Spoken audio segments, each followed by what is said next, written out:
can't speak, can I? No. Oh. Hello.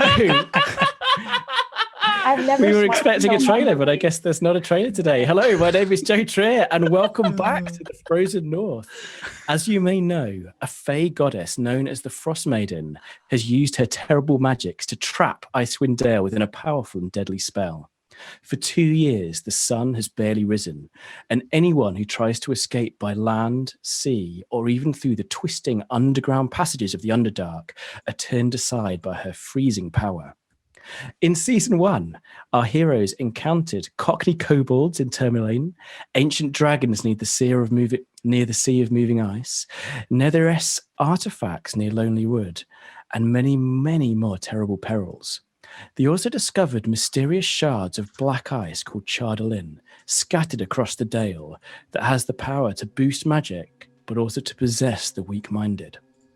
They learned that a clan of grey dwarves were collecting these crystals for an unknown purpose, and in the town of Easthaven, they also uncovered a cult that was using Chardalyn-infused water to control the unwitting townsfolk. In our final episode of the season, the players travelled south to the Grey Dwarf's fortress known as Sunblight, where they discovered that the ruling clan had used their Chardalyn crystals to fashion an enormous dragon, and they were sacrificing captured villagers to bring the dragon to life. Our heroes sided with the Musgat Grey Dwarves and helped to incite a coup, culminating in a battle between them and Zardarak, the leader of the Sunblight Dwarfs. In the final scene, Zardarak was defeated, but his death caused the Chardalyn dragon to animate and fly north towards 10 Towns. Before we start today's episode, let us introduce our players. Let's start with Owen. Owen, welcome back to the show. How are you doing, and who are you playing tonight? I'm doing well. I'm playing Xalfiz the Practical, my gnome artificer, who is now level 7 after the end of season 1. I'm very, very excited to play with level 7 characters. That's brilliant. I'm also rocking a new waistcoat. We got it for Christmas because this show, people thought he likes waistcoats now. So how many waistcoats do you now own now? I now have 3. I got 2 for Christmas. I don't like waistcoats that much either. Niall, next up. How you doing, and who are you playing tonight? Hey, I'm doing good. I am playing Gann, the Firbolg Druid, and this year and this season, hopefully I can actually succeed in a roll or two. Let's see how it goes. Yeah, that was quite spectacular. I'm rooting for you, really rooting for you. Thank you, I appreciate it. Never sounded less genuine. And Kuran, welcome back to the show. How you doing? And tell us a bit about your character. I'm doing good, Joe, and I'm going to be playing Graham Voss, the human rogue, because that's not boring. And I think hopefully this time I can survive an encounter with a dragon, because being level 7, I have evasion. So fingers crossed that makes a difference. Last time I got blasted. I mean, it's going to be really easy. I mean, dragon's just going to keel over. There's no deadly breath weapons. Definitely doesn't have, multi-attack. And anyway, moving swiftly on. We are really honoured and happy to be rejoined by Son. Son, welcome back to the show. For having me. I'm really happy to be back. I'm very excited. And could you tell us about Aylie, who I really apologise, I was calling Kaylee for a lot of the last episode. Aylie is a big paladin with bright rosy cheeks. She's kind of dumb, but I love her. Amazing, thank you. And let's get back into the show. So, where we last left you, you were bravely cowering underneath a large metal platform. It is within an enormous smoke-filled forge, lit by the fiery glow of the red dragon's heart that powers it. All around are the dead and dying Sunblight dwarfs. The living, or the still living, are being dispatched by the victorious Musgarets. Nearby, there is a small crowd of the remaining townsfolk, and they're cowering in their chains. As you crawl out from beneath this metal platform, which the dragon was built upon, above you is an enormous vertical chimney that leads hundreds of feet up to the sky above, and where mere minutes before the Chardalyn dragon flew on the way to 10 Towns. So, over to you. All right.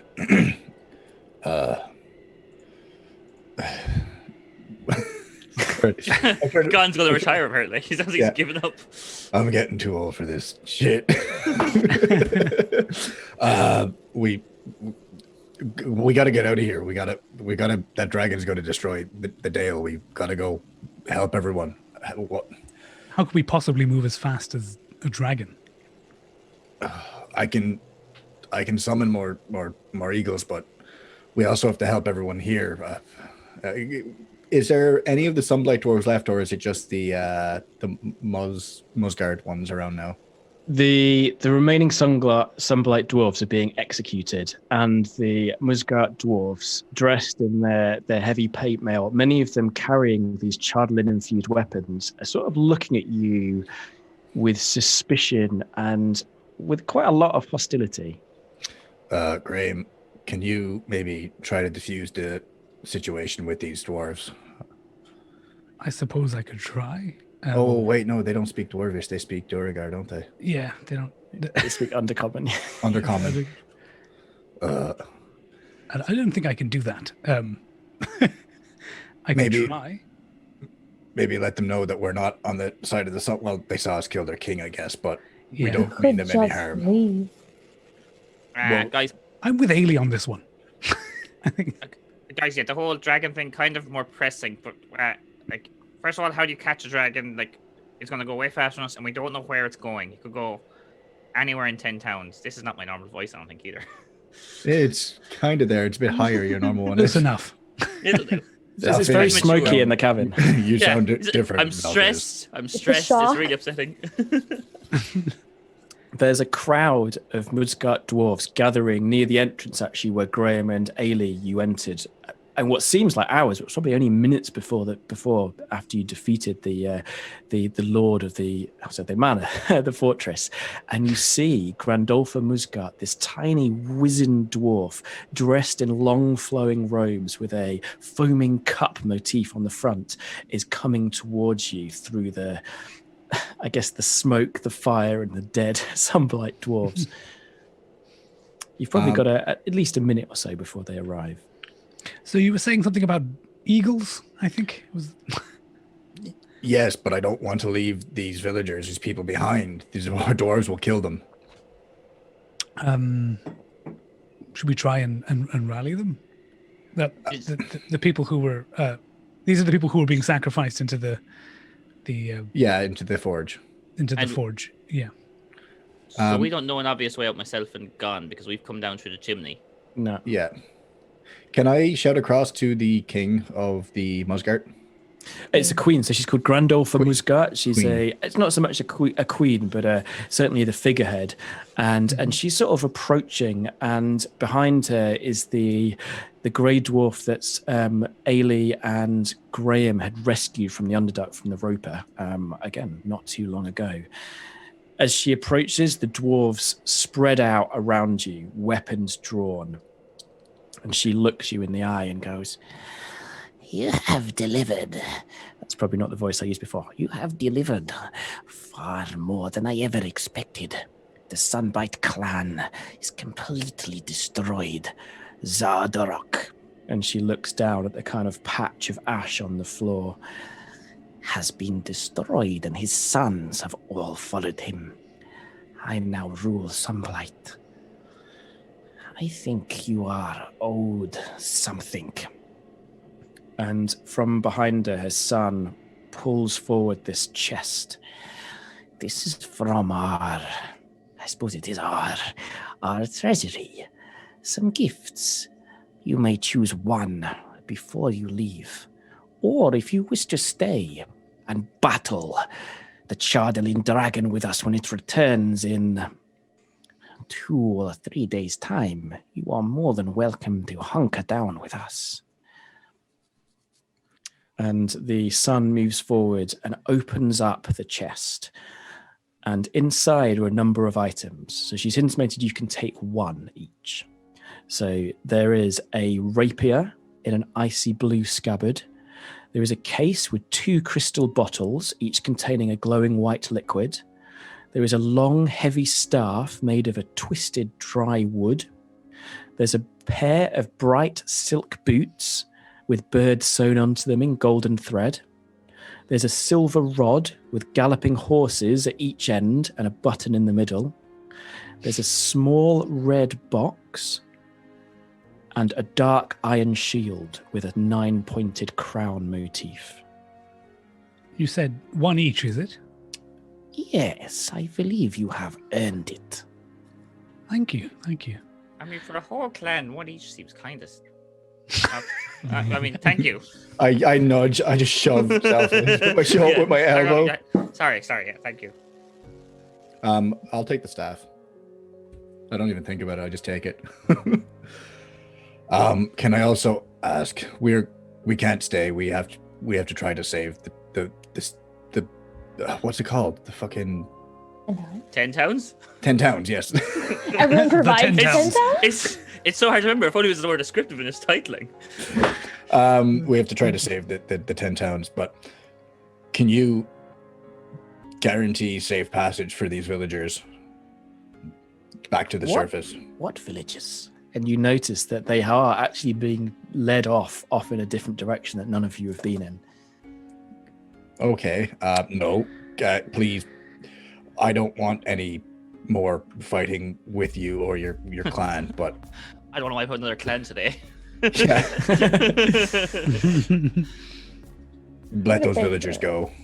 She smiles and her whole face kind of like turns into a sort of a fold of wrinkles, and she looks at you and says, if you wish to take the villagers as your gift rather than the staff, you are more than welcome. You just don't want me to have magic items, do you, Joe? Do I? I've picked up the rapier at this point. Yeah, I was gonna say, I grabbed the shield immediately. I see an argument happening. Fictional people, fictional magical item, messing. So, I'll trade in my item for all of the villagers. No, Xalfiz. This isn't. We have let you. Terrorists. We have let you and your clan take over this keep. You would not have done it on your own. This isn't a fair deal. Do you want to roll either Persuade or Intimidate? I don't really want to do either because I suck at them. Is there flirt? Because Niall is very handsome. Oh yes. Fuck it. I'll roll Persuasion. Incredibly. Actually, no. I'll roll Intimidate. What? Oh. 18 minus 1, 17. Whoa. 100% success rate. She takes a step back and you notice all the sort of faces of the dwarves around Harden. And she says, you wish to take them now? If that's what you wish. I wish for them to be led to the surface. From there, they're from this region. They'll be able to fend for themselves, but I want them to be freed. If that is what you wish, then fine. And she sort of claps her hands, and one of her attendants runs off and follows the villagers. Is Nimsy with them? Nimsy is still cowering under the metal platform. Okay. Nimsy, come here. And I kind of go over and pull him out. I need you to make sure that they get to the nearest town. You want me to stay here? How about this? I'll come with you, and then and he sort of looks up at you, and then sort of carries on looking up because he's really tiny for even for a halfling. He's fine. I'll go with them. Fine. And he pushes his way through the dwarves. In fact, I think he just ducks under one of them and just crawls under their feet, or probably walks under their through their legs. Xalfiz, what item did you take? I really don't know, but I guess I'll take the 2 vials of liquid. It makes most sense for an artificer, I guess. You're not going to take do you the want box? me to make the list again? Yeah, go again. Okay, so the rapier with an icy blue scabbard has been taken by Graham. There's a case with 2 crystal bottles, each containing a glowing white liquid. There's a long, heavy staff made of twisted dry wood, which Gann has. A pair of bright red silk boots with birds sewn into them with golden thread. A silver rod with galloping horses at each end and a button in the middle. A small red box and a dark iron shield, which Aylie has taken. Oh, it's a mystery box. it was like way down my list. The crazy horse button thing also appeals to me. Yeah, why not? We'll go with the red box. It's more fun. Okay, you can look inside the box before it's just empty. So this is a really pretty box. You can have a look inside the box if you want to see before you choose. Oh, go for it, yeah. So inside the box is a pearl, probably about 1.5 inches in diameter, and it seems to swirl with an inner vortex. That is a very pretty pearl. I'm really bad at decisions. Xalfiz sees that, and he's going to put it back, and he definitely is going to take the box with the 2 vials of liquid then. 2 vials of liquid. It appeals to his artificer brain, and he's definitely going to replicate it because he's a very skilled scientist. Okay. So you each take your items. They will become apparent in time what they are. But no, some interesting choices. Hey. I'd love to just pop a bottle and drink one now and ruin Joe's whole game. Are both liquids the same, Joe? Sorry. Yes. Okay, Yeah. there. Okay. Yeah. Okay, so if everyone's ready, let's get going. And I summon Absolutely. 2 giant eagles. I conjure 2 giant eagles here in the forge room for us to mount and chase after the dragon on. Okay, so who is going to be with whom? But, I think Son, for passenger sorry. safety. Aylie and Graham will Graham. be on. Yeah. We've donned it. Yeah. We found it. We'll leave Xalfiz in the forge. It feels like Xalfiz has been attacked. I don't like that guy over there. I will ask, Xalfiz, come what's with going to me. happen to Lady Pen? Bag of holding. Bag of holding. Yeah, we've Okay. this lore. She has a whole transport. That's fine. I just, new season, new audience. No, Lady Penguin turns into a jet plane and flies out. Yeah, I'm level 7 now. She can do that. Yes, you can see. All right, so you just got your own giant eagle, giant flying penguin. Do What? penguins fly? No, Joe. Come on. Come on, moving on. Anyway, yes, onto the eagles and fly away. Okay. So is there anything anyone wants to do or say before you head up the vertical shaft towards 10 Towns? Nimsy, we'll be back when we'll find you along the way back to a town, hopefully, but take care of everyone. He sort of waves at you as you see him running across the forge towards the line of chained villages. And you Xalfiz wonder... turns to God. We're never going to see him again. I also Sorry. turn to the queen before we fly and say if they don't make it to the surface, if we don't see them again, we will be back, and you will be the next Sunblight clan. And She looks up at you and says, "If you survive, my predecessor's dragon, send representatives from 10 Towns to deal with us.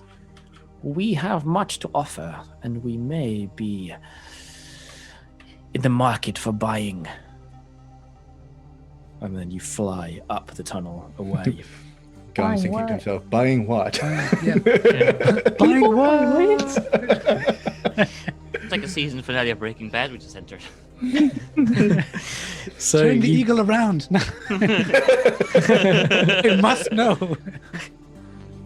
You fly up this roughly hewn tunnel that is lined with sparkling ice crystals and burst out of the crest of the mountain into the darkness of night. Now, 10 Towns for the last 2.5 years has not seen a full daylight. Even at midday, it barely has more than gloom. But this is actually nighttime. But it's strangely clear. You have an unimaginable view across the frozen wastelands. You can see in the far east the enormous Reghed Glacier.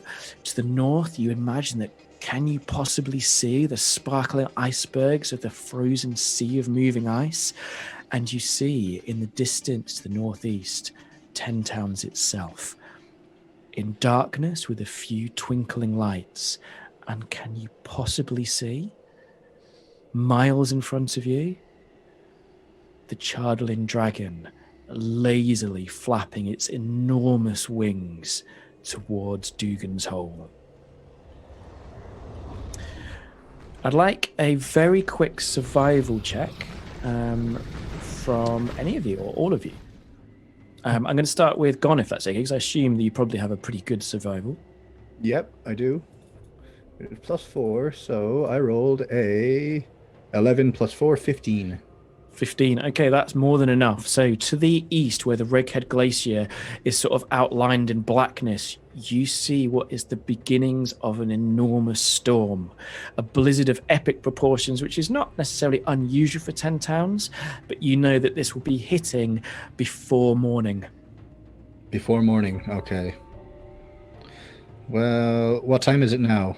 It's just nighttime now. It's not like, is it middle of the night or? It's not yet midnight because Oriel's spell is at its weakest. So right now, the cloud cover that basically coats 10 towns in darkness is at its flimsiest, and you could almost imagine looking up that you can see a few stars. At midnight exactly, Oriel is going to fly across the valley, riding her giant rock, pulling behind her her multicolored spell, which she recasts every night. So okay. It's not yet midnight, but you're not sure other than that. All right. Well, yeah, I can't really communicate it to the guys, everyone else, because we're kind of flying on eagles right now, but I'll note that to myself and let them know when we land. So do you know the overland speed of a giant eagle, roughly? Or exactly, would be perfect. 80 feet. African or European? Surely someone's going to make that joke, right? Yeah, it's 80 feet. 80 feet. Okay, so the way that we do travel when you're doing more than in a round, you take the normal travel speed, you divide it by 10. So you can do 8 miles in an hour. If you want to travel faster than that, then you can add another third to that, which is like fast travel. So you'd be traveling, I don't know, about 11 miles an hour, a bit faster. But that risks exhaustion. If we're going at the us or the bird? The bird for now. If you keep up fast travel while even riding a bird or whatever you choose to travel on. Yeah. If you do it for 8 hours, you're risking more than 8 hours. You risk exhaustion. Yeah. On the bird though.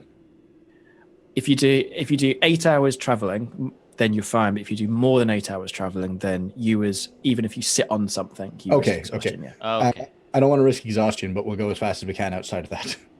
Sure. I mean, you only summoned the bird for an hour. So. Yeah, exactly. So. Okay, then yeah, fine, fast travel. Okay, so you can travel faster. As you fly over the valley, you look down beneath you and see the kind of rolling tundra. You sort of squint. Traveling this fast, your perception is definitely hampered, and it's a blur going underneath you. There's the occasional tree and maybe the occasional animal, but you're going so fast, you can't take anything in. At 11 miles an hour? When you do this, you take disadvantage on perception. Okay. I don't know. Okay, mechanically then, that's right. Okay. Mechanically. I thought you were just trying to describe something. Like, that doesn't sound that fast. It's a good jog. Yeah, you're high up. It's nighttime. Ahead of you, the giant Chardalin dragon, although it can travel much faster, is lazily moving its wings. It's almost like it's trying to get used to its body. And it's sort of swooping from side to side, maybe going down low, then going up high. It definitely could travel a lot faster. But from where you are now, Dugan's Hole is about 12 miles away. So you could get there in just about an hour. It is traveling at half that speed, so you can meet it in the air before it gets to Dugan's Hole if you wish to. Do we want to try to fight a dragon in the air? No. So obviously you're two different eagles, but is it right, Son, that you have a telepathic link? Am I correct? True. I can communicate telepathically. And I can link people. Yeah. Okay. Mind link response. Before I remember this, I'm just screaming from one eagle to the other. No! This is a bad idea. Yeah. I can only do it to one creature at a time, though. So I can only link to one person at a time. But since It's I'm very with Graham, much Chinese whispers. well, if I'm with Graham, I'll just communicate to Gann, again, from a distance, 70 feet, as long as he can see me. Yeah. Xalfiz beside Gann, like grabbing Gann. What's she saying? What's she saying? We should fight it in the air, 100%. He's making absolutely ridiculous. She's making absolutely ridiculous suggestions. We're planning on what to do. I think Dugan's Hole might be the best option rather than trying to fight a dragon in the air. I mean, that could work. There isn't much defenses running at Dugan's Hole, but it has less villagers and people, so less potential casualties. Just us, I guess. And shouldn't we confront it before, like on land, but before the village? Because does a dragon land when it attacks a village, or does Sometimes. it circle in the air? That's a good question. That's a very good I have never question. fought a dragon, so The population of this town is kind of diminished in recent events. It's one set of asshole dogs. One set of asshole dogs who don't like God. That's it. Yeah. then But if we could get to the town, it shouldn't be too much work to evacuate them. From there, the dragon might attack thinking there's more people there, and we can try to face it there. that's smart. Maybe we could try to warn another town in advance We before the can dragon. send them to the next town. Yes, that would work. So, onward to Dugan's Hole then. Before we move on to Dugan's Hole, so you're gonna presumably you're gonna sort of fly over the dragon because it is moving at half your speed currently. One thing that Graham and Aylie saw when you were in Grandolph Musgart's room was there was a table laid out with the whole of 10 towns upon it, and there was a tiny magical version of this dragon flying from town to town to town. So you do have a rough idea of the route it's going to take. And it flew anti-clockwise, starting at Dugan's Hole, then going on to Goodmead, then East Haven, and round the whole town, finishing finally with Bryn Shander. This is something that your characters did know. Do know. Is Dugan's Hole the best place for us to make a stand, considering the population is about 0 and we would have no backup? Are you suggesting we evacuate it and immediately stand in another town? Perhaps. Well, my eagles, I only have these for an hour. We could go warn Goodmead. Goodmead is the next town over. We know that Dugan's Hole is relatively empty. The dragon can waste its time there. We can get ahead of it, get to Goodmead, and warn whatever's happening, or warn whatever is there.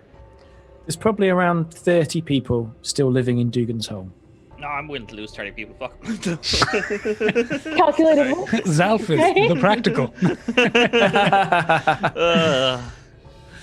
Well, you're God. unfortunately with me, so it's not an option. We could leave one to warn Dugan's Hole. I mean, we could just land there, let the people know to get out, and then move on to Goodmead. We could tell those people that we're going to make a stand at Goodmead. Do we know how big Goodmead is? Yeah. Population 100. Okay, well, that's really helpful. Still, that's 3 times more than we'd have if we just stood at Dugan's Hole. I'm not going to So- lie. I thought the 30 people was Goodmead. I thought Dugan's Hole was more or less empty. Okay. No, Dugan's Hole's the like 25, 30. A lot of them died in our first ever episode, which was pretty. It feels like a nice, we've come all the way back round to Dugan's Hole, which is, nice Damn. symmetry to it. These towns are much smaller than the other towns. If you think like Bryn Shander has way more people, whereas these ones are the outliers. People come here. People come to 10 towns anyway if they want to get away from civilization. People come to Goodmead and Dugan's Hole if they want to get away from this tiny bit of civilization that has been carved Well, out how here. fast is your white moose? Because you don't have him you have him for more than an hour. Yeah. What's the land speed of a moose? 11 miles an hour. Unladen moose. I don't think it's going to affect where we go though. Really, 'cause, like we're going to get to Dugan's Hole at the same time as the dragon. We might have to get to Goodmead before. No, we'll basically, get to alright? Dugan's Hole before the dragon. Right, Joe? Okay. Yeah, We yeah, get yeah. there an hour before. Okay. which is plenty of time to evacuate people. Mhm. I can telepathically summon my moose to Dugan's Hole, and we can ride it then to Goodmead. That works. I have a question. You Yes, said Brand Sharder, is it pronounced Brand Shander? Brinchandra, Yeah. yeah. Has a lot more But populace? I don't know it's what the last stop on the Dragons kind of world tour. Yeah. I'm going to say, maybe since it's inevitably going to go there, we can send one there while everyone else goes to Goodmead to get reinforcements. That Since it's sounds the like a same plan. distance travel. That sounds like a plan. Let them be prepared in case we fail. Hmm Mhm. They Definitely. might assist us before it gets there. Yes, they might even send reinforcements. That's a big might, but yeah. It's a big. Everything's a big might so far. Mhm. To And- Dugan's Hole then? Well, yeah, that's. I think ultimately we're going to Dugan's Hole, regardless, right? Just to evacuate them. It's going to be a quick stop. Mhm. Okay, so Dugan's Hole. Joe, can I like? How do I summon my moose? I mean, your moose is a primordial Canadians beast. in You know, chat? it's the it's the shadow facts of meese. So I just do the.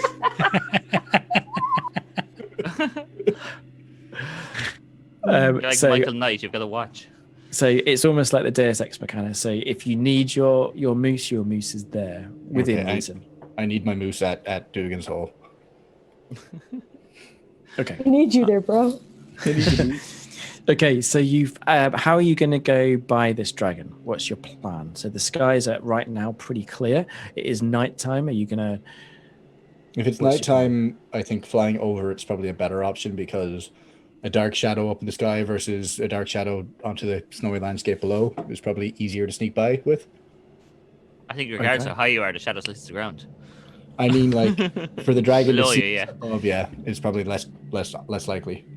Okay, so you I don't like fly that. Joe's got that grin on his face. high, like you go up and up and up as high as you possibly can, and you find it becoming unimaginably cold, much colder than it possibly should be. I mean, I don't know if any of you've had the opportunity as part of your alchemist training or as part of your druidic training to actually fly really high, but if you had, you'd realize that this is unnaturally cold, and the higher you go, you actually almost reach a point where you can't fly any higher without risking freezing to death, and you push it to the absolute brink as to not, I don't know, not show this terrible dragon that you're passing above it.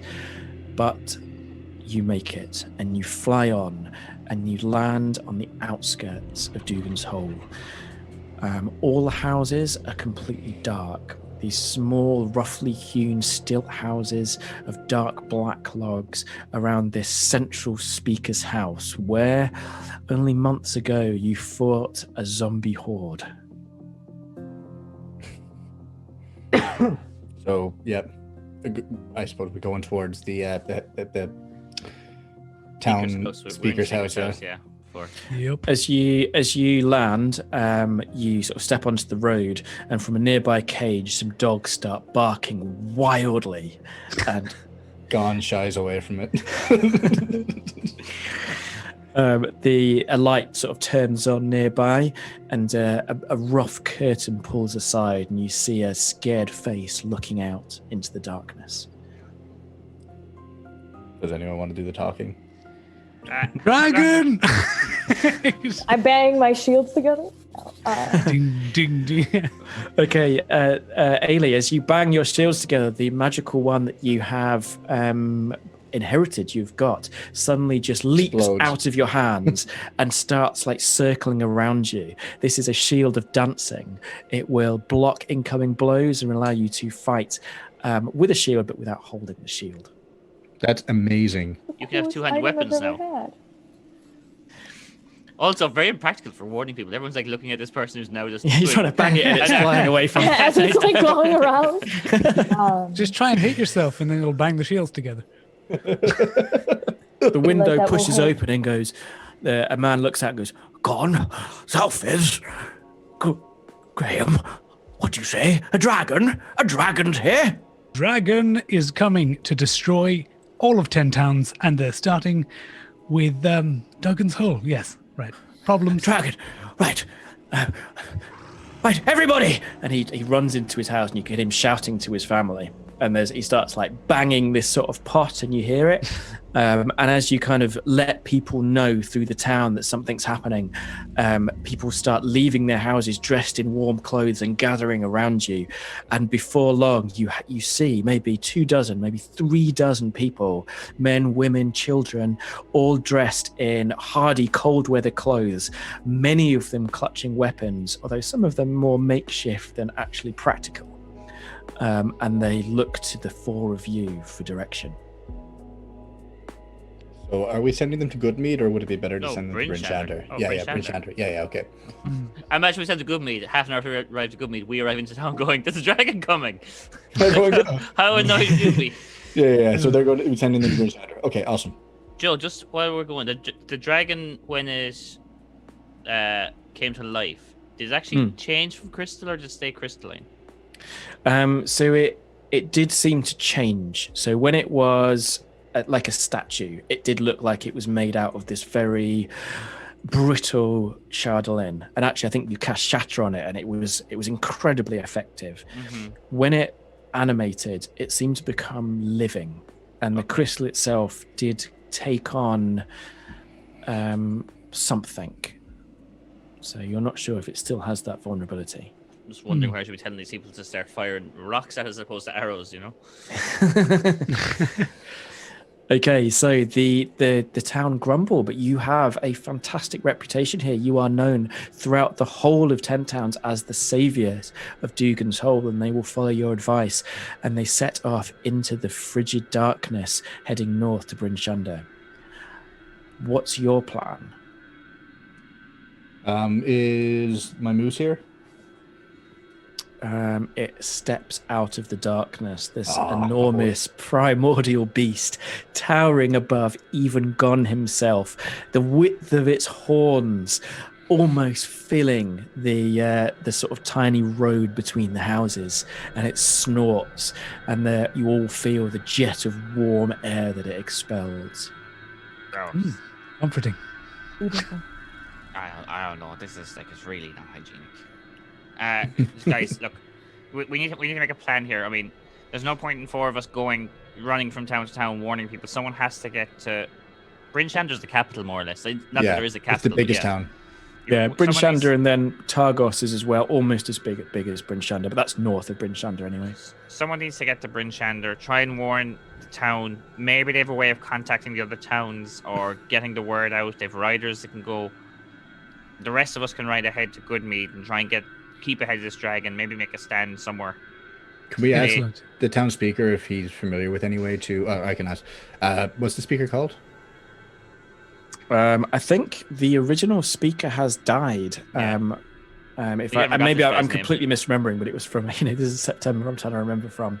But someone does step forward, a burly looking woman who everyone else seems to look up to, and she steps forward. In her hands is an enormous mining pick. And she says, "Do you need some help? A few of us warriors will stand beside you, like we stood beside you before." I think getting to Bryn Shander and helping there is probably the best option right now. Do you have any way of communicating with the towns outside of going from town to town? Sled dogs on the road is the fastest way to travel, even faster than axe beaks normally. Although I do have my own axe beak, and she looks the side where you see an enormous chocobo-looking bird is piled with belongings. If you want to borrow her, you're more than welcome. She's the fastest way to travel, though she looks at your kind of towering moose and then folds her arms. She's sticking with her choice. Fastest way to travel. An extra means of travel might be useful for sure, but I think getting to Bryn Shander. One of us needs to go to Bryn Shander, guys. I mean, who is it going to be? Who here could possibly who's in good standing there? Axe beaks don't like me. Sorry. I can do it pretty easily, especially if given the ride. I can get there quickly, and hopefully we can send reinforcements towards you in Goodmead. That would be good, Aylie. That would help. And I turned to the speaker, or to the woman we were speaking to. Is like, your warriors, make sure that your town is your villagers are safe on your way to Bryn Shander. We'll be heading through the tundra. Wolves, yetis, even the occasional kobold, which have becoming far more common recently. I don't know what's happened. They used to stick to the mines. Anyway, thank you for your help. And I thank you for your warning. Good luck to you all. And she hands you the reins of the... I just want to say chocobo. Golden chocobo. All right, so Aylie has those reins, and we will... So, okay. Aylie, when you get there, you tell them, light the beacon, sound the horns. Beautiful moment. Gondor calls for aid. Yeah, exactly. Dugan's Hole calls for aid. And we will answer. And Bryn Shander will answer. So I think we're going to take a very, very quick 10-minute break before we continue. Aylie, I know that you have to go. Sorry, Son, I know that you have to go. But could you plug any of your things? Where can people find more of your stuff? Yeah, I'm at Fog Boogie on Twitter, where I talk about everything from comics to games. So that's the best place to find me. And I love this podcast, so thanks for having me again. Amazing. And thank you so much for joining us again, and you're more than welcome to come and join us in the future. To everyone watching us, it's been an absolute pleasure. Thank you so much. And to anyone watching us on Twitch, we're going to take a very, very quick 10-minute break while we just swap over the overlays and things. We're back and also look up the speed of an unladen moose. We will be back very, very soon. I hope Aram is listening, because Aram, it is time to go. There we go. I think the mic is still live, so they can hear us.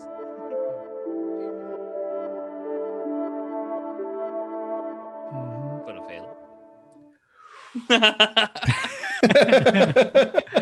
Hello, and welcome back to Rime with the Frost Maiden. We are back, and right now our party has arrived in Dugan's Hole. They have evacuated it, and Aylie has taken a golden chocobo, otherwise known as an axe beat, to Bryn Shander to warn them of the incoming attack. The village is empty. Only our three heroes stand with the enormous moose. Does it have a name now? We were looking at names. I don't think we selected one yet. So, not yet. Chat. No. You have been here a while, and looking to the south, you believe the dragon is going to arrive any moment. You've probably got less than 10 minutes till the crystalline form arrives.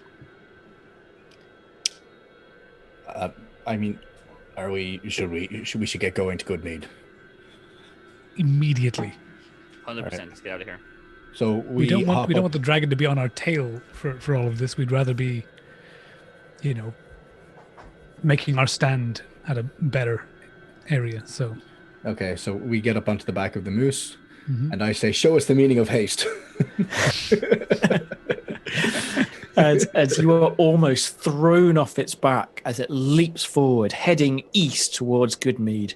There is a frozen road, and the hooves clatter along it at unimaginable speeds. Obviously, there's no motor. 11 miles an hour, yeah. Well, no, I think this is like 6 miles an hour. And then with it fast travel, 8 miles an hour. Unimaginable speed as this moose leaps forward. As you sort of canter through the darkness, or gallop through the darkness, you can't help but look back as you see this 150 feet long ray of radiant fire bursting from the dragon's mouth as it strafes across the deserted town of Dugan's Hole. Everywhere this ray touches, houses just burst into flame. And you realise that it is not going to be long before the dragon is on your tail. All right. Just for the record, Joe, a moose can run at 34 miles per hour in real life, but that's... Magic moose are notoriously slow. It just, I mean, again... They get weighed down by all the size? Yeah. Okay, anyway, so off to Goodmead. Yeah. I mean, you'd think, because the dragon's 90 foot, so you'd think, the dragon flies at 9 miles an hour, although actually in the book it says it takes 2 hours to get to Dugan's Hole from Sunblight. So that makes it like 5 miles. It's a really slow dragon.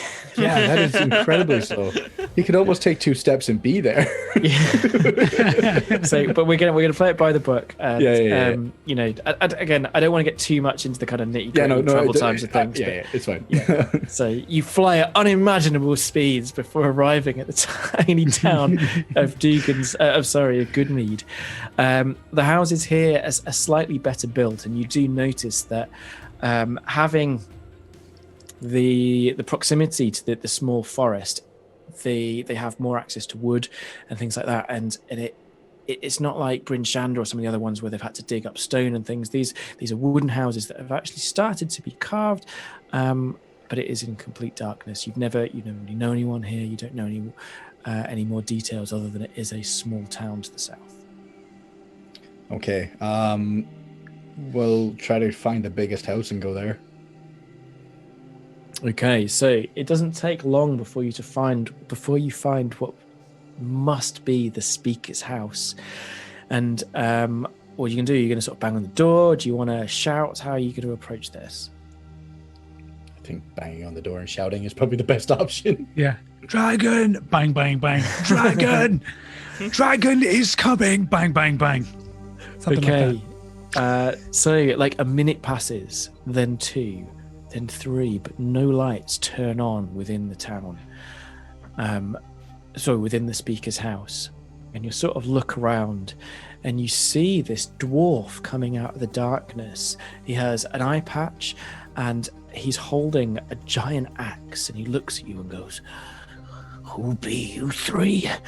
What are you doing making this terrible racket in the middle of the night?" I just bang on the door. Bang, bang, bang. Dragon! Speaker Vestra still at East Haven. She's been there at the meeting of the speakers 2-3 days now. Ooh. What are you on about? What are you causing all this difficulty for? There's a dragon on the way. It's going to destroy your town. Dragons, they stay away from towns. They know that we've got too much to defend ourselves with and too little to make it worth their while. Well, Stop then bothering people. Defend yourself. Dragon is real. Can we see in the distance like an orange glow on the horizon where Dugan's hole is? Yeah, the sky is no longer nearly as clear as it was. There's more ice in the air, and you believe that the blizzard that's incoming from the Reghed Glacier is not too far off. But yeah, if you look to the west, you can see these like jets of energy crashing into the town. What is that? You see that? That ain't no dragon's frost breath that I ever saw. That looks like wizardry. It was a summoned dragon by the dwarves in Sunblight.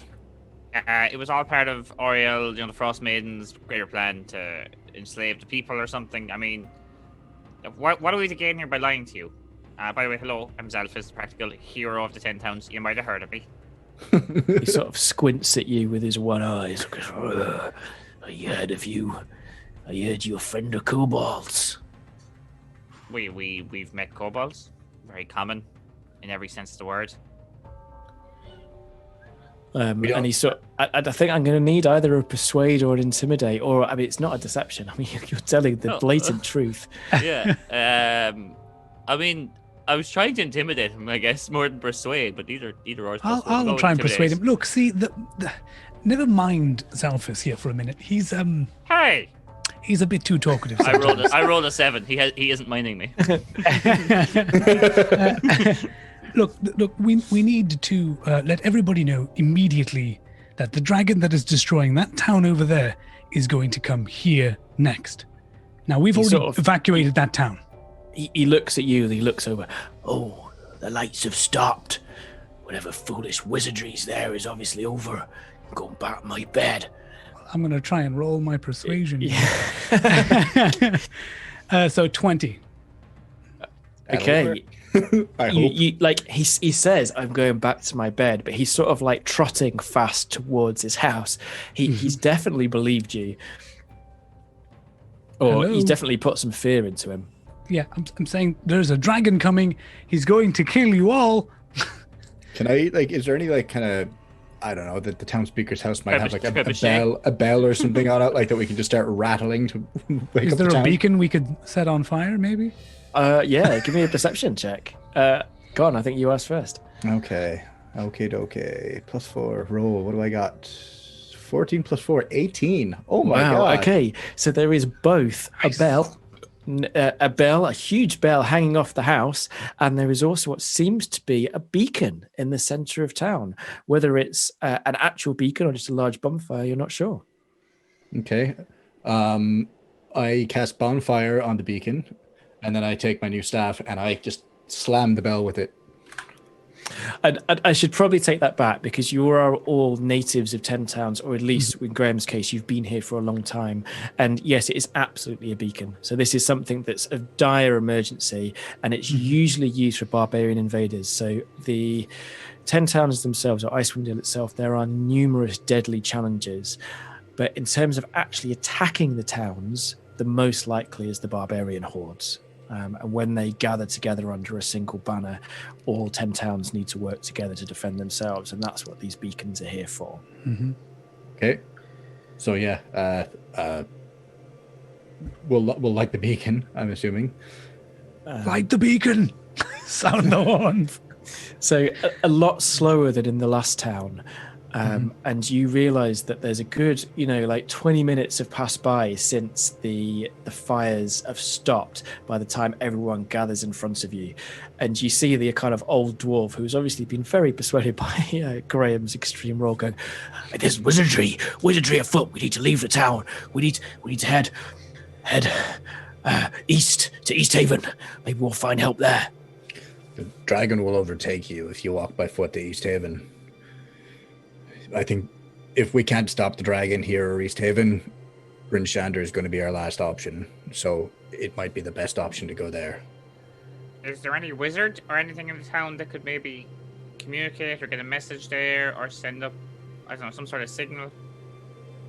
All the sort of townsfolk, or those that heard you, were sort of like lifting up their arms, shrugging their shoulders, and sort of looking around to see if they can spot anyone who looks like a wizard. But no one seems to spot anyone. You have been very helpful people. Thank you very much. What about weapons? Have you got any way of defending the town? Any hidden How many of you can bunkers, fight? Magical weapons? 10. There's about, looking through the crowd, there's about 10 of them that seem to be warrior types. I mean, everyone in Icewind Dale has to defend themselves in one time or other, even if it's in one way or other, even if it's just against the weather. These are hardened folk, but there are 10 who you would call actual warriors. And they fight the wind, apparently. They fight the wind. So these 10 probably have actual weapons rather than, say, hunting bows or, pots and pans or clubs or things. So there's about 10 of them that have crossbows, bows, and swords, those kind of things. Ooh. So, are we going to take a stand here? I'm not talking to them. I'm not addressing the crowd at the moment. I've pulled over Gann and Xalfiz for a moment saying, look, are we going to fight here, or are we going to fight somewhere that has no shelter in the middle of two towns trying to get to another bit of shelter? Do you think we'll make it in time? I think we have to try here. We won't make it to East Haven in time. If we fail here, I think we should move to Bryn Shander. And what about, hear me out here, like, if the dragon is going to destroy all the towns and attack the people, we evacuate the town, and we then set fires in all the fireplaces, there's smoke coming out the chimneys, like candles in the windows, make the town look like it's active. We have maybe 20 minutes before the dragon gets here. Yes, but if the dragon gets here, so if we evacuate, dragon sees empty town, it flies on to East Haven. Maybe we can buy ourselves an hour where it has fun playing. It didn't look like Dugan's hole being empty stopped the dragon. True. This is true. Okay. That's a very valid point, Gann. Also, it's nighttime. Why would there be fires lit and everyone up and about? All right, to stay warm. I don't know. Have you not seen Home Alone 1? It worked in Home Alone 1. So one of the warriors steps forward and goes, "We staying? We making a battle here against this wizard?" Yeah. Yes. if any fighters are willing to stay and help us make a stand, that would be appreciated. Everyone else should evacuate and make their way to Bryn Shander. Right, and he's young. He's a young human. He's holding an overlarge crossbow. My dad, he fought in the wars against the barbarians. I've heard his stories, and I'm willing. I know how to use this, and I'll stand with you. And the sort of 9 others sort of nod. Now the question is, where's the best place? Because I'm trying to think. We don't want to get caught right in the breath weapon of the dragon. I think it's probably best if we spread out that way. Maybe just in the outskirts of the actual town, because when it attacks, it will... How long until the storm hits? You've probably got a couple of hours yet. Okay, so that's not an option. I was thinking, like, if it's a stormy weather, the dragon might not stay in the air. Might have to land in order to actually do something. Maybe So the boy sort of runs up to you. Again, I say boy, like, I mean, he's probably like 18, 19. He goes, I tell you what, there's an old Ballista from when this place used to have walls. It's probably... I'm sure I can get it working. I just need... If you tell them to help me. They won't listen to me, but they might listen to you. Maybe I could get it working. Okay, who wants to do the persuasion here? And I always say this wrong. Is it Ballista or Ballista? Ballista, I think. Ballista. Ballista It's is like who a wants to stay giant floating. crossbow thing. Yeah, Ballista. Yeah. Ballast is for submarines. Okay. That's ballast. Yes, Yeah. exactly. Okay. While this is happening as well, like, I'm not going to be persuading the guys, but I want to be doing things like I've cast aid and stuff and different things to, like, prep us for a battle. We can mop that up after if you want to. Yeah. All right. Graham, do you want to do the persuasion here? Because you are probably a lot more persuasive than Gann is, even though I'm big and... So, what I mean, exactly do you want me to persuade them of? I am kind of an artificer who tinkers and fixes things. I could give it a shot. I could say it's the guy. That's a great idea. Yeah. I am Right. full of them. Okay. Right. Come with me. I'll show you where it is. And he runs off into the darkness, sort of assuming that you're following. Yeah, and back at Lady Penguin zipping over with him. Okay, so there's a small rise to the south of the town. Probably, maybe in ancient times, there was a hill fort here. But as he leads you up onto the top of it, and you're about 30 foot above the ground, you notice there are some standing stones. And to one side, on, again, maybe a broken wall, which could have been a tower many, many years ago, there is an ancient ballista. Ballista. First time, you're right the first time. You got Ballista. There is an ancient ballista attached to the foundations of this tower. This has obviously been used within the last decade, but it has not seen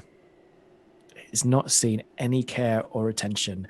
There's no rope, and if you weren't a 7th level artificer, there'd be no hope at all. But yeah, you think you can probably get this going.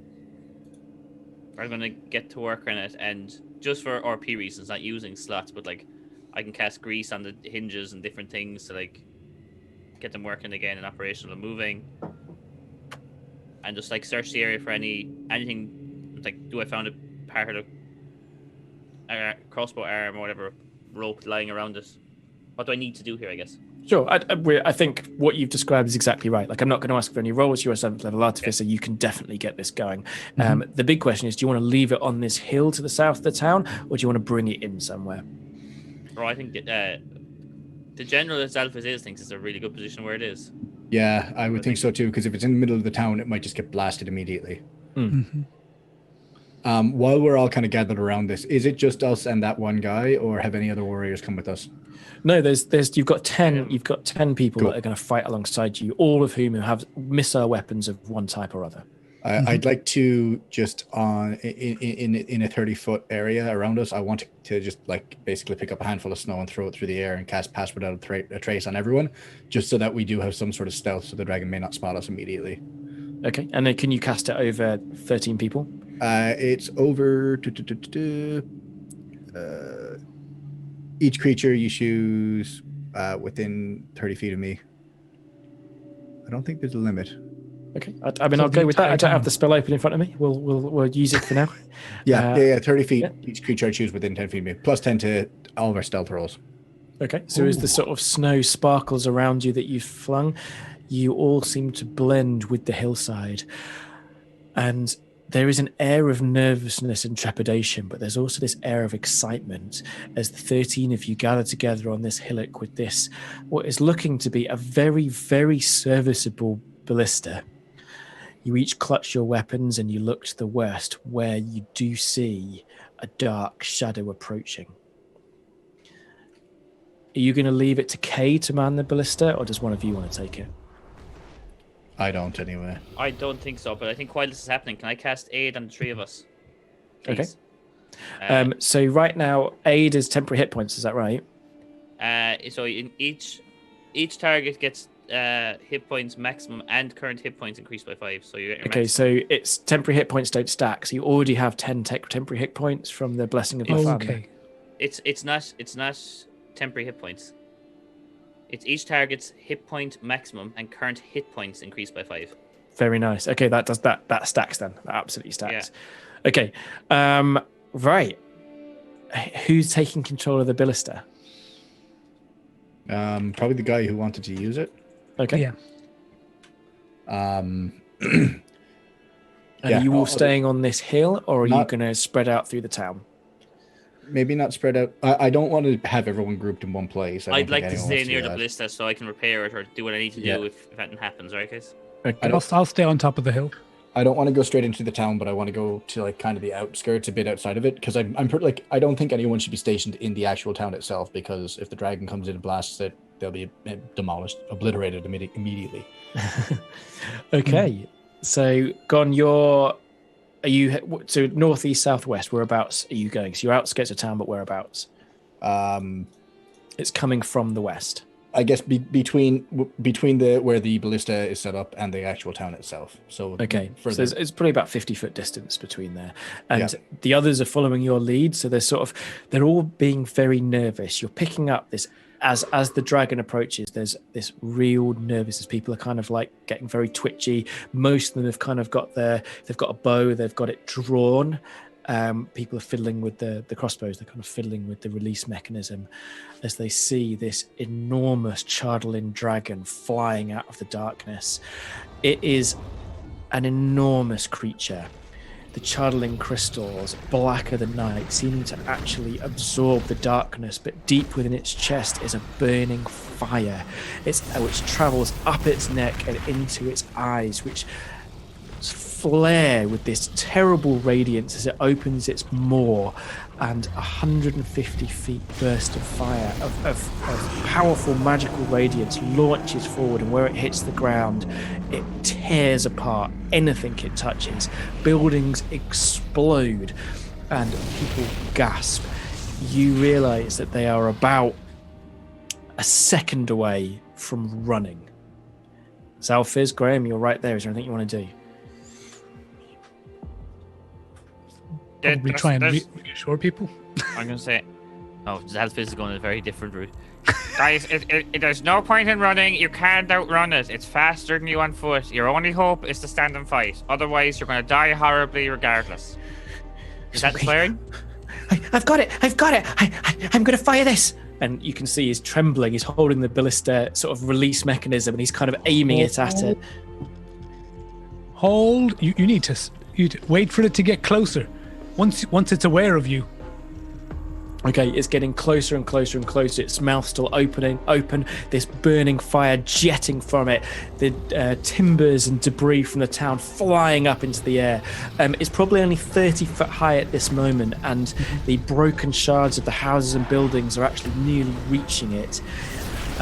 It's now only 50 foot away. It is in range. So, just as you're describing the breath weapon, is it flames? Is it like... What does it look like coming out? It's not flames. I mean, it's radiance. I mean, that's how it's described. It's radiant breath, and you actually dodged it in your first battle with this creature. It's 5 foot in diameter, but very, very long. I'm like 50 foot away. Can I shout, aim for its wings? Try to disable its wings? Yeah, absolutely. Okay, and you're going to let Kay take the first shot. Well, Kay is I've got my short bow, and I've got it. I'm aiming, And after I hear Gann screaming out, go for the wings, and I see it's close enough. I'm Okay. like, fire everything, everybody. Okay. Yeah. And everyone unleashes their bolts. I think this is the best time to roll for initiative. Okay, Oh boy. time to add +8 to Oh, whatever lordy. I roll. Oh, yeah. Oh my god. Who's going first there? Let's. Initiative +1. Boom. Well, that was very poor. I rolled a 4. So that's 12. Still pretty good, to be fair. I'll go next, though. Oh, I never mind. rolled 2 + 1, 3. Wow. baby. To Okay. be fair, if you're going to roll poorly, it should be on initiative, right? Yeah, for sure. Get that out of the way. Oh my Oh, God. boy, we are the worst. I Oh rolled my a 3. So 1 + 2, 3 for Xalfiz. Okay. Do we at least have the surprise round? This will be the surprise round, definitely. Okay, so the villagers, they didn't do much better with a 6. I'm going to give Kay a separate initiative because, he's got the ballista. Look at Oh him, God, he gets someone- 17. Nice. Okay, so I can do that for you. So he's Yeah, first, well- then me. Okay. yeah, and he's going to launch that ballista towards this deadly beast. He presses. Have you done anything special? Is this just a normal ballista? Have you used any of your artificer powers to alter it anyway? Oh, I could. No, hold up. No, because my bow is infused with stuff. I'm not doing anything to it at all, other than. Oh no, I can't use my flash genius on attacks. So never mind. Yeah, I'm doing nothing. Okay. I'm keeping He everything. fires. Oh, he gets a 16. The bolt flies true and crashes into the charred armor straight in its center, into the burning heart of this dragon, and clangs off, spinning off, twirling into the darkness. And the dragon turns to face you. Its radiant breath still burning as it flies directly towards the hill. Graham, what do you do? Guys, shoot just I may have wanted to mention this earlier, but if it's crystal, pointy things might be the best against it. Like, did that look like what happened with the ballista to me, Joe? You're not sure. In the darkness, possibly. And when you looked at it up close, it was very heavily armored. Okay, so I'm firing. I fired immediately, like right after. So, and I rolled a 13. 13. So again, the dragon has seen you now, and it just kind of tilts to the left, and your bolt just misses it entirely. And its burning red eyes seem to be gazing directly at you. Cool. Yeah. The villagers, they are going to unleash their attacks. So I did say there was so it'd be 9 of them, wouldn't there? I thought there was 45 of them. 45 of them. Okay. Is that going to let me do it? Is Should. that working? It's not, if you're rolling more than one dice, sometimes it takes a bit longer. It's running slow today. It's really not liking me. Oh, there we go. Um, Okay, so, 19, 19, so the 21. first ones. There are. So a kind of like arrows and bolts fire into the darkness, and the vast majority either ping off its armor or fly overhead, but one stays into it, sticks into a gap between the Chardalin shards, and you see a burst of fire erupt from the tiny wound. Oh god. Oh my And god, for some- those who can't see because it's not showing up in the thing, you're saying the only one to hit was the 18 plus 2. Nope, the 19 plus 2. Oh, was this, oh, maybe it was 2. Oh no, sorry. There's two of them. You rolled it One. twice, both times you only hit once. 2. Oh, right. Sorry, I was Hang looking on, at the yeah, second no, roll.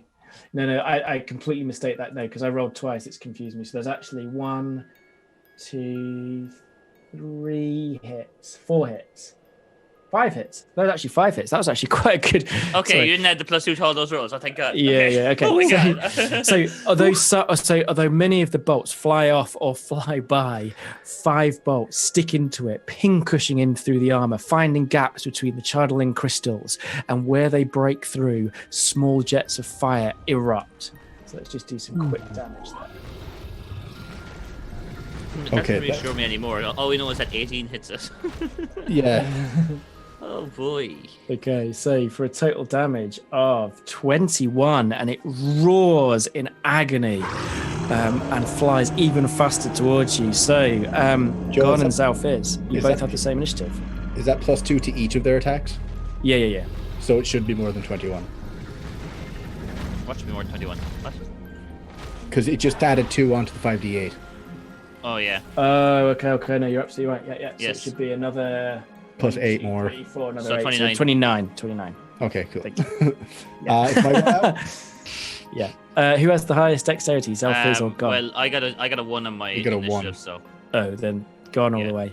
Gann, it is now flying over you at this moment. I want to. Now, this is a gambit, and I don't think it'll work, but I'll give it a go anyway. I would like to try to. Can you focus where you want to cast a dispel magic spell? Could I focus on a wing and try to dispel the magic that's going through the wing? Sure. Okay, I would like to try to do that. Okay. So good dispel use of the magic. word gambit. Me. No, I said good use of the word Oh, gambit. right. I said. They say who uses the word gambit. The DC equals 10 plus the spell's level on a successful check. The spell ends. Okay. So give me the D20 roll. Oh boy, here we go. Ooh. I got a 10. That's not good. So Does nothing. so Gann raises his arm, and a burst of anti-magic, a burst of dispelling power launches towards the dragon, and the air begins to shimmer in that area as almost a kind of void is created, and it strikes against the dragon's wing, which seems to glow, and for a moment it changes color, going black, then cycling through a prismatic rainbow until bursting in white light as bright as its deadly breath. And for a moment you find yourself squinting at this terrible radiance, but when the flashes of light disappear from your eyes, the dragon has passed over you and is continuing to fly towards your companions. Xalfiz. Xalfiz sees all this going on, and he's going to just cast Scorching Ray, aiming for kind of the head of the dragon where he's seen this attack come from. So I have a +7 to my spell attacks, and I rolled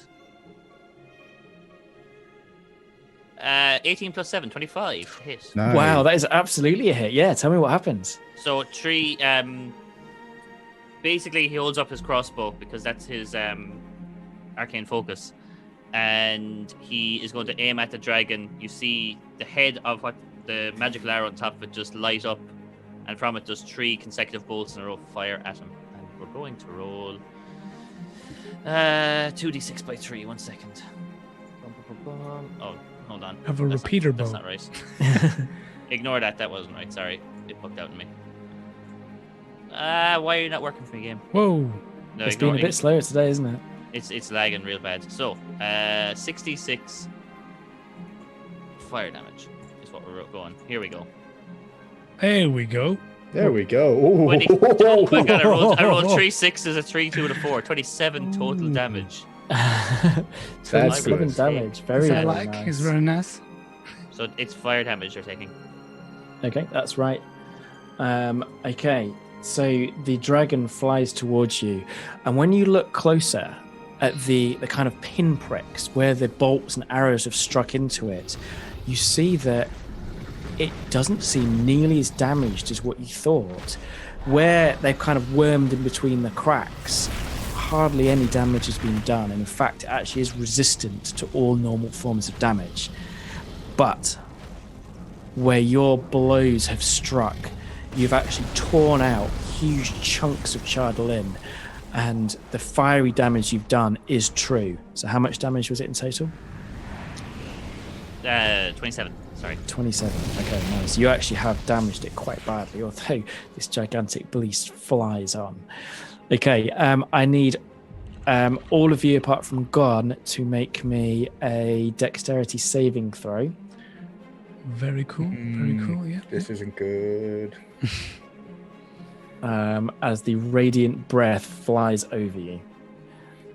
You're aiming for 16 or higher. You want to go first, Kuran? I'm my best. Yes, 21. Nice. And Okay. I got a 12. Oh, no. 12. The Okay. snow is real deep. Okay, so we're going for the all the people. Let's see how many of them make it. So what did I say? 16. So 1, 4 of them. 2, 3, 4 have made it. Everyone else takes. Oh, sorry. Let me just get The number of dice that's going to be rolled now is going to make me cry. 30. I'm just going. Yeah, let's roll it. So 78. It is a dragon. Okay, so 78 damage. Well, that's not as bad as I thought it would be. It's fine. Respectable, you know. 78 means it can't kill me in one go. Okay, so 35 points of damage I did to you on this mistake. So 35. So you take 35, Xalfiz. Graham, you take half of that unless you have a way of dodging more damage.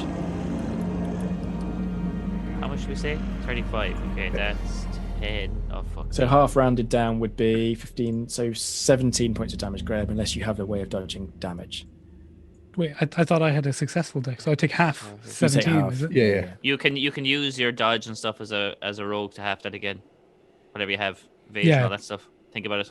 So it's evasion.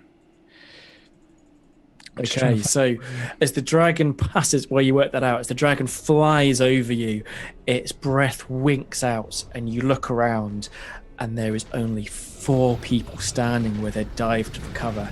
A furrow has been cut through the ice, and where there was once bodies, there is just limbs. The ballista itself has been shorn in 2, and you just see a pair of hands that were holding onto the controls. That's all that's left. Okay. You look out into the darkness, and you see the dragon is wheeling round for another attack. And I cast mending on the bodies. So I can half the 17 damage twice by rolling a dex roll twice, basically. So that's uncanny dodge and evasion. Oh, probably, yeah. No, you can only use one reaction. They're both reactions. Oh, okay. You can only have one. All right. Then I'll probably just use the uncanny dodge then, because evasion's evasion would take up my action. So Yeah. I'll do that then. Okay. Okay, so thank you in Name's voice. So that's sort of that round. I'd realised I never actually rolled for the Dragon's initiative.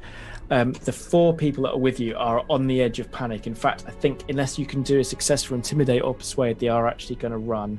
And the dragon rolls a 10 plus its dex at 0. So the dragon's got initiative of 10. Okay. Shall I roll my dex to see if I successfully evade? I thought if that's right. Yeah. If that's what evasion does. Sorry, I didn't look up the rule beforehand. I can look it up now very quickly. So when you're subjected to an effect, it allows you to make a dexterity saving throw.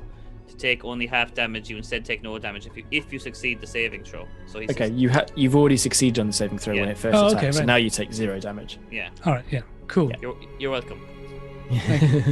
That's good because you rolled a 1 there. That didn't happen. We're not going to talk about that. Okay, so it's top of the next round. Graham, the people around you are panicking. They're looking around. How can we defeat such a thing? It's not a wizard. That's not a dragon. I've never seen anything like this before. Screw this. I'm off to Idiot Bridge draws Yonder. blood. Calm yourself. We can destroy this beast. Look, it has been injured. And How? like pointing Our at where weapons hardly Xalfiz did anything. We're too small a town. There's only 7 of us left. We need to get out of here. If you could run in a direction that is away from us, it would help. If you must run, but it is better to fight. Practically, you can't outrun this. We've been over this. Unless you've got some sort of crazy moose that goes at 12 miles an hour. The little man is correct. If you try and run, you'll simply die over there instead of over here. What are you calling a man? I'm a gnome. Not like you. The little man. one. Whoa. Can I ask you, the 2 of you, because you're on top of the hill, can you both make me a perception roll? I will try. Disadvantage for having a row. This is the time to do it, you know? Yeah. You go first there, Kurt, so I'll roll. And I have 0 modifier on this, so 18. Woof. Not bad. Nice. I have +4, thank God. I have rolled, but it's taking its time to think about it. There it is. There it is. 6 + 4, 10. I don't think I've passed a roll this round. No. Yeah. Oh no, I haven't. But- That would attack. Okay. But Graham, no, you did a fantastic attack, and in fact, your attack was so deadly and so terrible to its Chardalin form. Graham, you are almost certain that the Chardalin dragon is not wheeling round for a second attack. It is leaving and heading east. Oh, What a crap. coward. Xalfiz, it looks like it's heading east. Your attack What a seems ca- to what have a dissuaded coward. any further attack. So I'm going to get the. Towards East Yeah. Haven. We need to try and slow it or get there. Give the others a chance to raise the alarm in Bryn Shander. Yeah. We have it on the run. I'm going to tell those four, the last 4 remaining men. It's on the run. It's running away. We've injured it. We did it. We did it. We're heroes. Yes. And they start sort of celebrating, sort of jumping up and down, probably over the kind of destroyed forms of their previous companions. Yep. Everything comes at a cost. Remember that. What now should we need to do? go save the others. Gone. I, Get up I, here. I go up to them. It's Dragon seems to have left. Xalfiz was very devastating attack. You could see was damaging its form. I don't think it's coming back. It's headed east. What's east of here? East Haven. Oh, The next crap. town over is East Haven. Hopefully, How many miles per hour is the moose going? Joe's story. So so East Haven's about 9 miles away if you go by road, and road is definitely faster than going through deep snow and tundra. The dragon can take a direct route, so it will be having less distance, and it's going faster, although not by much, than the fastest your moose can travel. So even at even if you went all out and you risked exhaustion for your moose, the dragon would still get there a good probably hour before you. it will destroy the town in an hour. Well, judging by how long it took to do Dugan's Hole, it took a good half an hour to destroy Dugan's Hole. East Haven is almost 10 times the size. I'm so We jealous. lit the Sorry. beacons. Take a good half hour to destroy No. Dugan's. While the two strategic geniuses are chatting, can I be casting Cure Wounds on myself? Yeah, you absolutely can. You don't need to do that. Although what I'd be interested in is, because you're not as like a cleric as such or a It bard. costs me How spell does your slots. how does it look like? How does it, your artificer? How you kind of like flavoring this cure? So, my multi-tool, which actually I think is my actual arcane focus. I couldn't remember what my arcane focus was. when you Yeah, asked it's me your earlier. multi-tool. My multi-tool has like a little like needle type apparatus thing, and you can see like to some of the wounds, and he's stitching up like a magic thread of light comes out and kind of stitches up his arm as he's doing a like sewing action. Does that work? Did I crash? Sure. No, that sounds good. All right, everyone goes so quiet. I was like, "Does it jump?" So I'm going to roll that and just use a spell stat, all right? Okay. 1d8 + 4. Oh man, every time. I got 5. Oh no. Gann will also use Cure Wounds on Xalfiz to help him out, which is he kind of over where he's wounded, he holds his hand and a kind of green healing light kind of comes out and envelops the area, hopefully curing it. And that is 1d8 + 4 also. So So strong and dreamy when you cure wounds. shut up. Okay. So while you're sort of There doing we go. this, 11 health points back. the 4 sort of guards have said a very hasty goodbye and have sort of headed off towards the crowd that had disappeared off towards Bryn Shander, so eventually sort of heading west. You can all have a short rest, so mechanically. Lady Pen's eyes are glowing with red light, and the little trap door on her chest opens, and you see the chunk of charred lin that you have built into her form, empowering her, is glowing. And Xalfiz, you recognize this glow. The entity within your mechanical creature is trying to speak to you. Oh, no. Sorry, I just reset my hit points for the thing. So trying to speak to me, like, what does that look like? It's just tapping on the glass? Because the crystal here, right? within Lady Penn's chest is glowing, and you vaguely remember this, or you remember this as exactly how it looked when you had the dream a few weeks before. Hey, Xalfiz. Oh, no. Hey. Hi. Hello. Hey. Oh, sounds like things are going really tough out there. I'll have you know we turned the dragon. I damaged the dragon. I think it's going quite well. Yeah, lost some friends. Your friends are in danger. I mean, they were acquaintances, the guys we lost. Which friends are in danger? All of you are in danger. You can't stop it.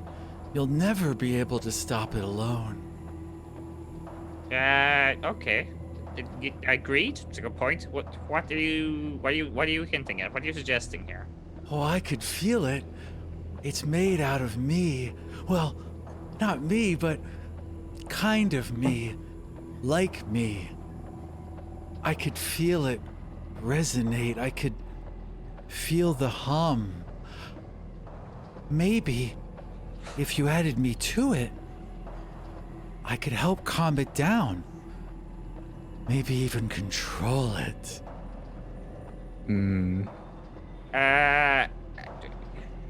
But you're only a small little bit of black ice. That's a whole dragon's worth of black ice that was controlled by a crazy wizard dwarf. The more black ice, the more powerful I'll become. We can save them, Xalfiz. We can save all of them. I don't like. Feels like a big gamble on my part. I don't see like what. Like, what's your why? Why would you help us? Because I felt something. Normally it's just fear or anger. But from you, I've tasted friendship. It tastes so good, Xalfiz. I'd love for us to be friends. Are you my friend, Xalfiz? You're sure it's not fear? Oh, there's some fear. It's tinged with fear and a little bit of trepidation and some hopelessness. God, hopelessness is good, but it's not friendship. Nothing's as good as friendship. I guess we're on the road to friendship. Yeah. Oh, I'm so happy, Xalfiz. I've never really had a friend. I'm so glad we're friends. And out of the crystalline form, a little circlet appears, kind of like carves out in the center of it and just plops out, and there's a little ring of Chardolin that's fallen out of this creature. There's Xalfiz, a friendship ring, 'cause we're friends. Thank you. What do I call you? Like, oh, I've heard lots of names. How about Kevin? I like Kevin. All right, Kev, Big Kev. We're my best babe, Big Kev. Thank you, Kevin. You're welcome, Xalfiz, my good friend, Xalfiz. It's Xalfiz, but like, it's okay. We can work on pronunciations. I guess. We're gonna be friends. You should talk with your friends, Xalfiz. See if they like this plan. See if they want to save everyone. I'll be here whenever you're ready, just like good friends always are. Talk to you soon, Xalfiz. Okay, bye. Cool. Okay, so as the Did we entity see disappears, penguin poop? no. Like, as far as you're concerned, Penguin is like over where she was before, and Xalfiz, you open your eyes and you're lying in the snow, as if you've. In fact, to Graham and Gann, you have just fainted, and they've run over to pick you up, But in your hand, you feel something sharp. And when you look down, you see a perfect ring of blackish pink chandelier. Well, that's going in the pocket before anyone sees it. Right, Bilbo Baggins.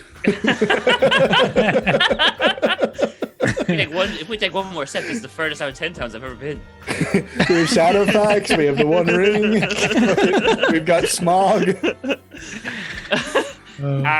Guys, I'm going to level with you here. I think I might be going snowman. What? Did I tell them the last time? I think I told them about Big Kev the last time. Big Sorry, Kevin. Story time. I remember we had that whole we blew up Dugan's hole, right? Terrible accident. No one could have saw it coming. And we got some of the black ice. I think that's where I got the black ice, right, Joe? Oh, yeah, sure. Wait. Sure. Anyway, we got the black ice, and I upgraded Lady Penguin. She's now super cool and all. But the Shadowlin, or however it's said, is now talking to me. What did it say? Just like, I don't know. I have done some research on snow madness, but it fits the bit. He's my friend. I think it's a he. They're my friend. They're called Kevin. They said they resonated with the dragon. They believed they could control the dragon.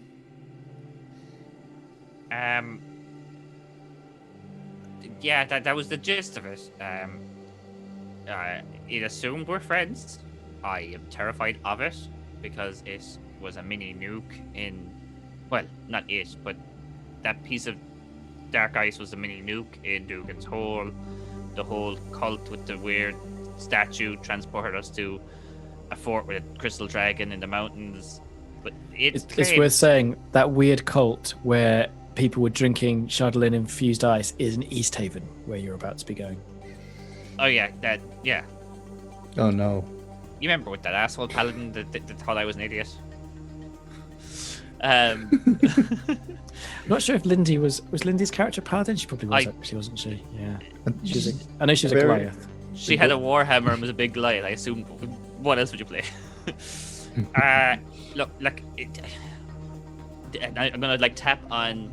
So the way I imagined it on Lady Penguin is there's like a porthole on the front of her, and there's like what's the word I'm looking for?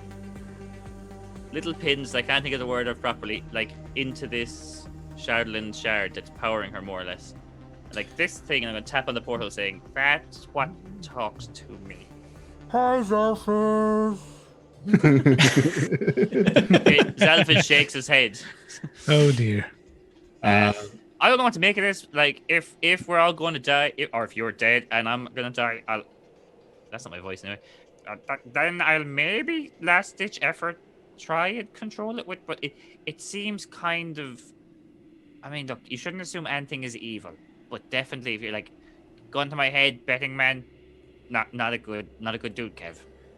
So, do we want to fight the dragon by itself, or do we want to risk whatever is talking to you, taking it over? Yeah. I don't know if that's a good idea.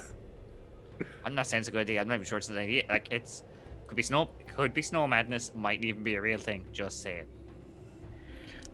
I think I probably agree. It's not a bad idea to hold on to it as like a last-ditch effort of, if we're all gonna die, might as well.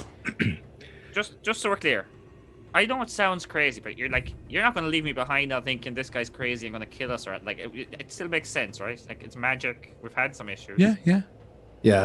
I'm not. I believe you. So we've seen.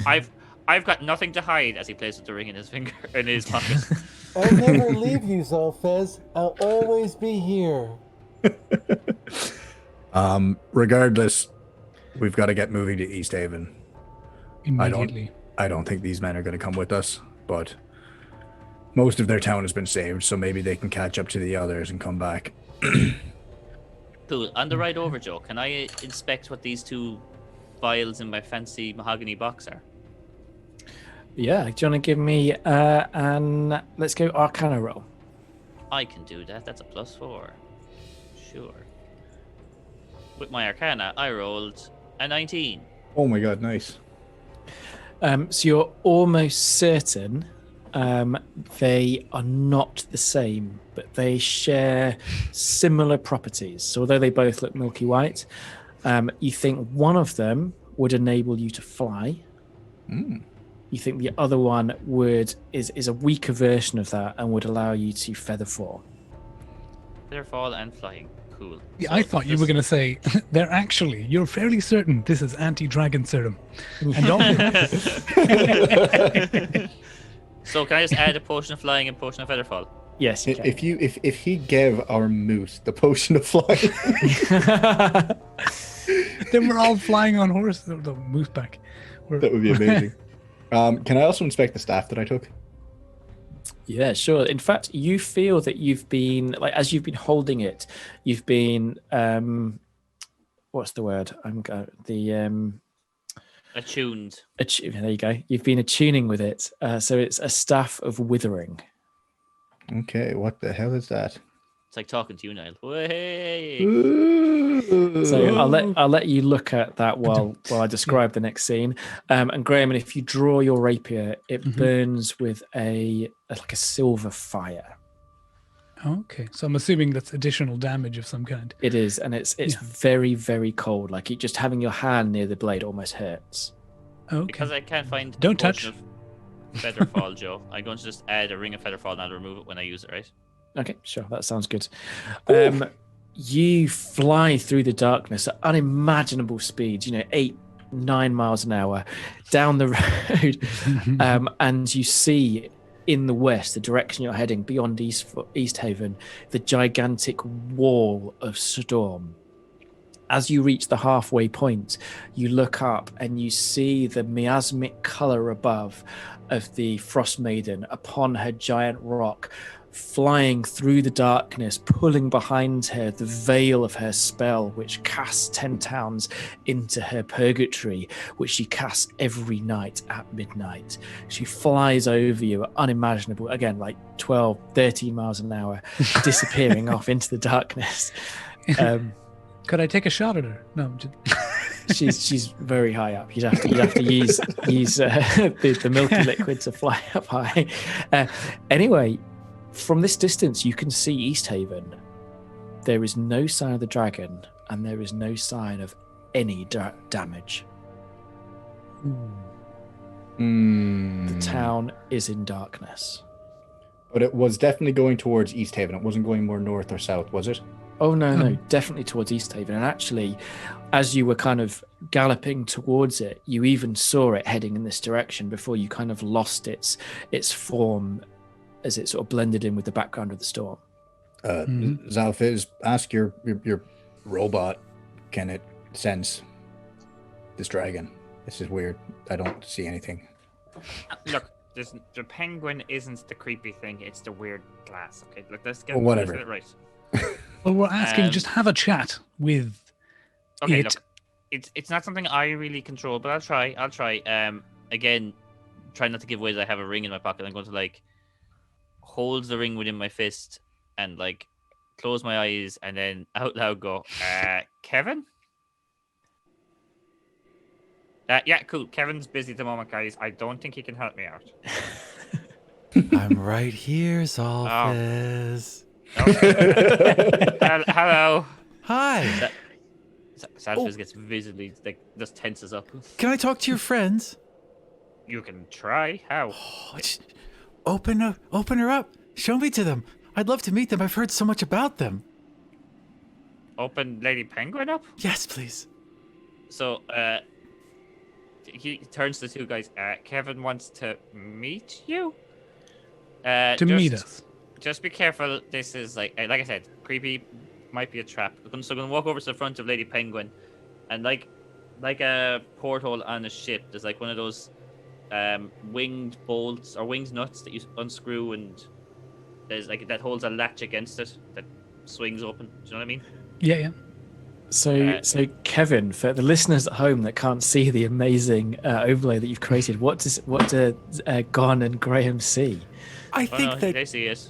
Kevin is a shifting form inside of a crystal. So sometimes Kevin looks old, sometimes Kevin looks young, sometimes Kevin looks middle-aged, but Kevin looks very generic. Like, you can't really place Kevin, but then he's got these bright red smoldering eyes like two lit coals and what looks like just caked on something all over his face. Gore, dried blood. It's really hard to tell, but he's unsettling, certainly. Hi. Oh, you must be Graham. Oh, and you're gone. Oh, so nice to meet you. Very nice to meet you, Kevin. Hello. I hope you're doing well. Apparently, you're not imagining things, Xalfiz. I'm inside a crystal, inside a penguin. I'm having a wonderful time. So, well, I've got a question for you, Kevin. Yes. Can you, do you know where the dragon is at the moment? Yes, I can feel it, and a light alongside Lady Penguin's, like, they got these little LED lights around the out aside of her, and you see them go like blink, blink, blink, blink, blink until one lights up brightly, pointed in the direction where the dragon flew off. That way. Sweet. Thanks, Kevin. So Kevin's that's sick. towards the Way better than center of Xalfiz. East Haven. Yeah. That's the absolute center of East Haven. So it's in East. Oh, fuck. Just from memory, does I remember if that is where the creepy dude was that did we kill the guy who had the cult? We did, didn't we? We killed someone. Who We- had he had the cult with the statue. We killed him in the basement. The whole room turned on us. You definitely killed a lot of people, but what you found was Are we the hero? Are we the bad guys? it didn't seem to stop them. Whatever's controlling the townsfolk who drunk the water infused with Chardolin, there's still something's controlling them, and they caused this massive riot that ended up taking over the town. Oh, but there is those explosives in the town. No, hold up, Kevin. Quick question. Yes, my friend. Last time we were here, there Yes. was these funny people. Not funny, haha, just like odd. People drinking from like Chardolin cups and a fountain made of Chardolin, and they're being controlled by someone. That's a bad idea. Any chance you're controlling them like you can control the dragon? Oh, it's not all me, you know. I'm not responsible for all of it. There's others. I don't think that's me. Can I reach out, Joe, and tell if that's me? So you can sense all of them. And again, in the center of town, you can sense hundreds of townsfolk gathering. And in the center is whatever is controlling them right now. And you feel that may be the dragon, but you're not sure because there is something else, something very, very powerful lurking in the background. Oh, yeah, no, it's not me. It's something else. It's so powerful, so shiny. Can we go look at it? Okay, Kevin, look, yeah, we're gonna get in the move here. I'm just gonna close up this door so you're safe until we need you again, right, buddy? Stay safe, Kevin. Right here. I trust Peace you. out. Oh, nice to meet you, Grim. Nice to meet you, Gann. Hello, Moose and Xalfiz. I trust you, and I'll be right here. See you soon. Yeah. Whatever decision I make, it will be the most practical decision. Yeah. Bye. Closes up the door, locks it as tight as possible, and thinks about installing a second winged bolt to hold it closed. I really did not like that. Yeah, well, imagine he's your best I friend. thought Kevin was very useful. Useful Very- but terrifying. That is not natural. Yeah, I try not to judge immediately just based on how evil someone feels. I think we'll let their actions decide, you know? Fair enough, Graham. We can. That works all well and good until, like, I think that guy's a murderer, but I'm not going to judge him till he murders me. Like, let's just think, practically speaking, you know. Let's. I guess we need to get into the town, but it sounds like it might be controlling the people there. We might need to sneak in to where this dragon actually is here. Do you think? So I have an idea. I Okay. don't know. No, not yet. Maybe. What? Disguise self. I have many ways I can break the game with disguise self, but I don't know if there's the right time just yet. Why don't we think about what if I was a dragon? Where would I go and why? So, Xalfiz, you hurt the dragon.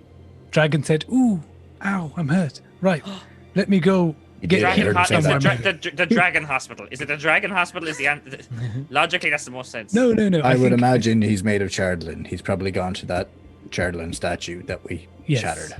That Oh, is yeah, my thinking. So, And if that doesn't work, dragon hospital. Yes, Dragon Hospital, worst case. So we actually may have bought ourselves a bit of time if we wanted to take a bigger stand with a bigger collective at the capital. Forgetting the name. Bryn Brinchander. Shander. There is Brinchander, still yeah. another 7 towns before Yeah. Brinchander, or 6 towns. One of them is virtually empty, but either way, My thinking is Brinchander are going to make a stand with or without us. We can help that, but these people need us now. If we can catch the dragon in it, we can form. We can. Maybe someone here is controlling it. well, there's also that warehouse with the explosives in it. Maybe if we can sneak one of those near the dragon and detonate it. It is crystal. That It was might shatter. if I remember rightly, they were hall. underneath. Last time you saw them, they were underneath the town hall. Well, we took them out. Or no, we defused them, or like we yeah. Yeah. But was there any more in that warehouse? We carried them all out, I think, just onto the street because I was above giving a lecture. Yeah. I don't know. I think we take our shot now. While the dragon is weakened. Incapacitated. Or weakened, yes. confused. Yeah. I'm just trying to think. Have you ever led us astray, Xalfiz? Well, I have brought you back to life. Not leading you True. astray. That's plus points. He literally died helping us with that cabin. Incident. I technically don't think it was death. I went to a different plane. It's a fancy version of death. I mean, interplanar travel is pretty cool. Dying. It was pretty very not. dead. His body got burned to a crisp. I am not acknowledging that voice because I'm winning the argument against these two dingbats. So, and anyway, yes, right. Let's go see if we can help those in Eastdale. East Haven. East Haven Dale. Yeah. Okay, so ye approach the town. Maybe at a slower pace, maybe not, but you can see from a distance that the doors, the huge gates of the walls that surround the town are wide open, despite the lateness of the hour and the danger that they face. Looking through into the darkened streets, there's no sign of anyone. In fact, I think maybe you see like a little snow rabbit hopping Do we know what around. the normal population is of this town? I think I will check, but I think it's like 500. Whoa. Okay.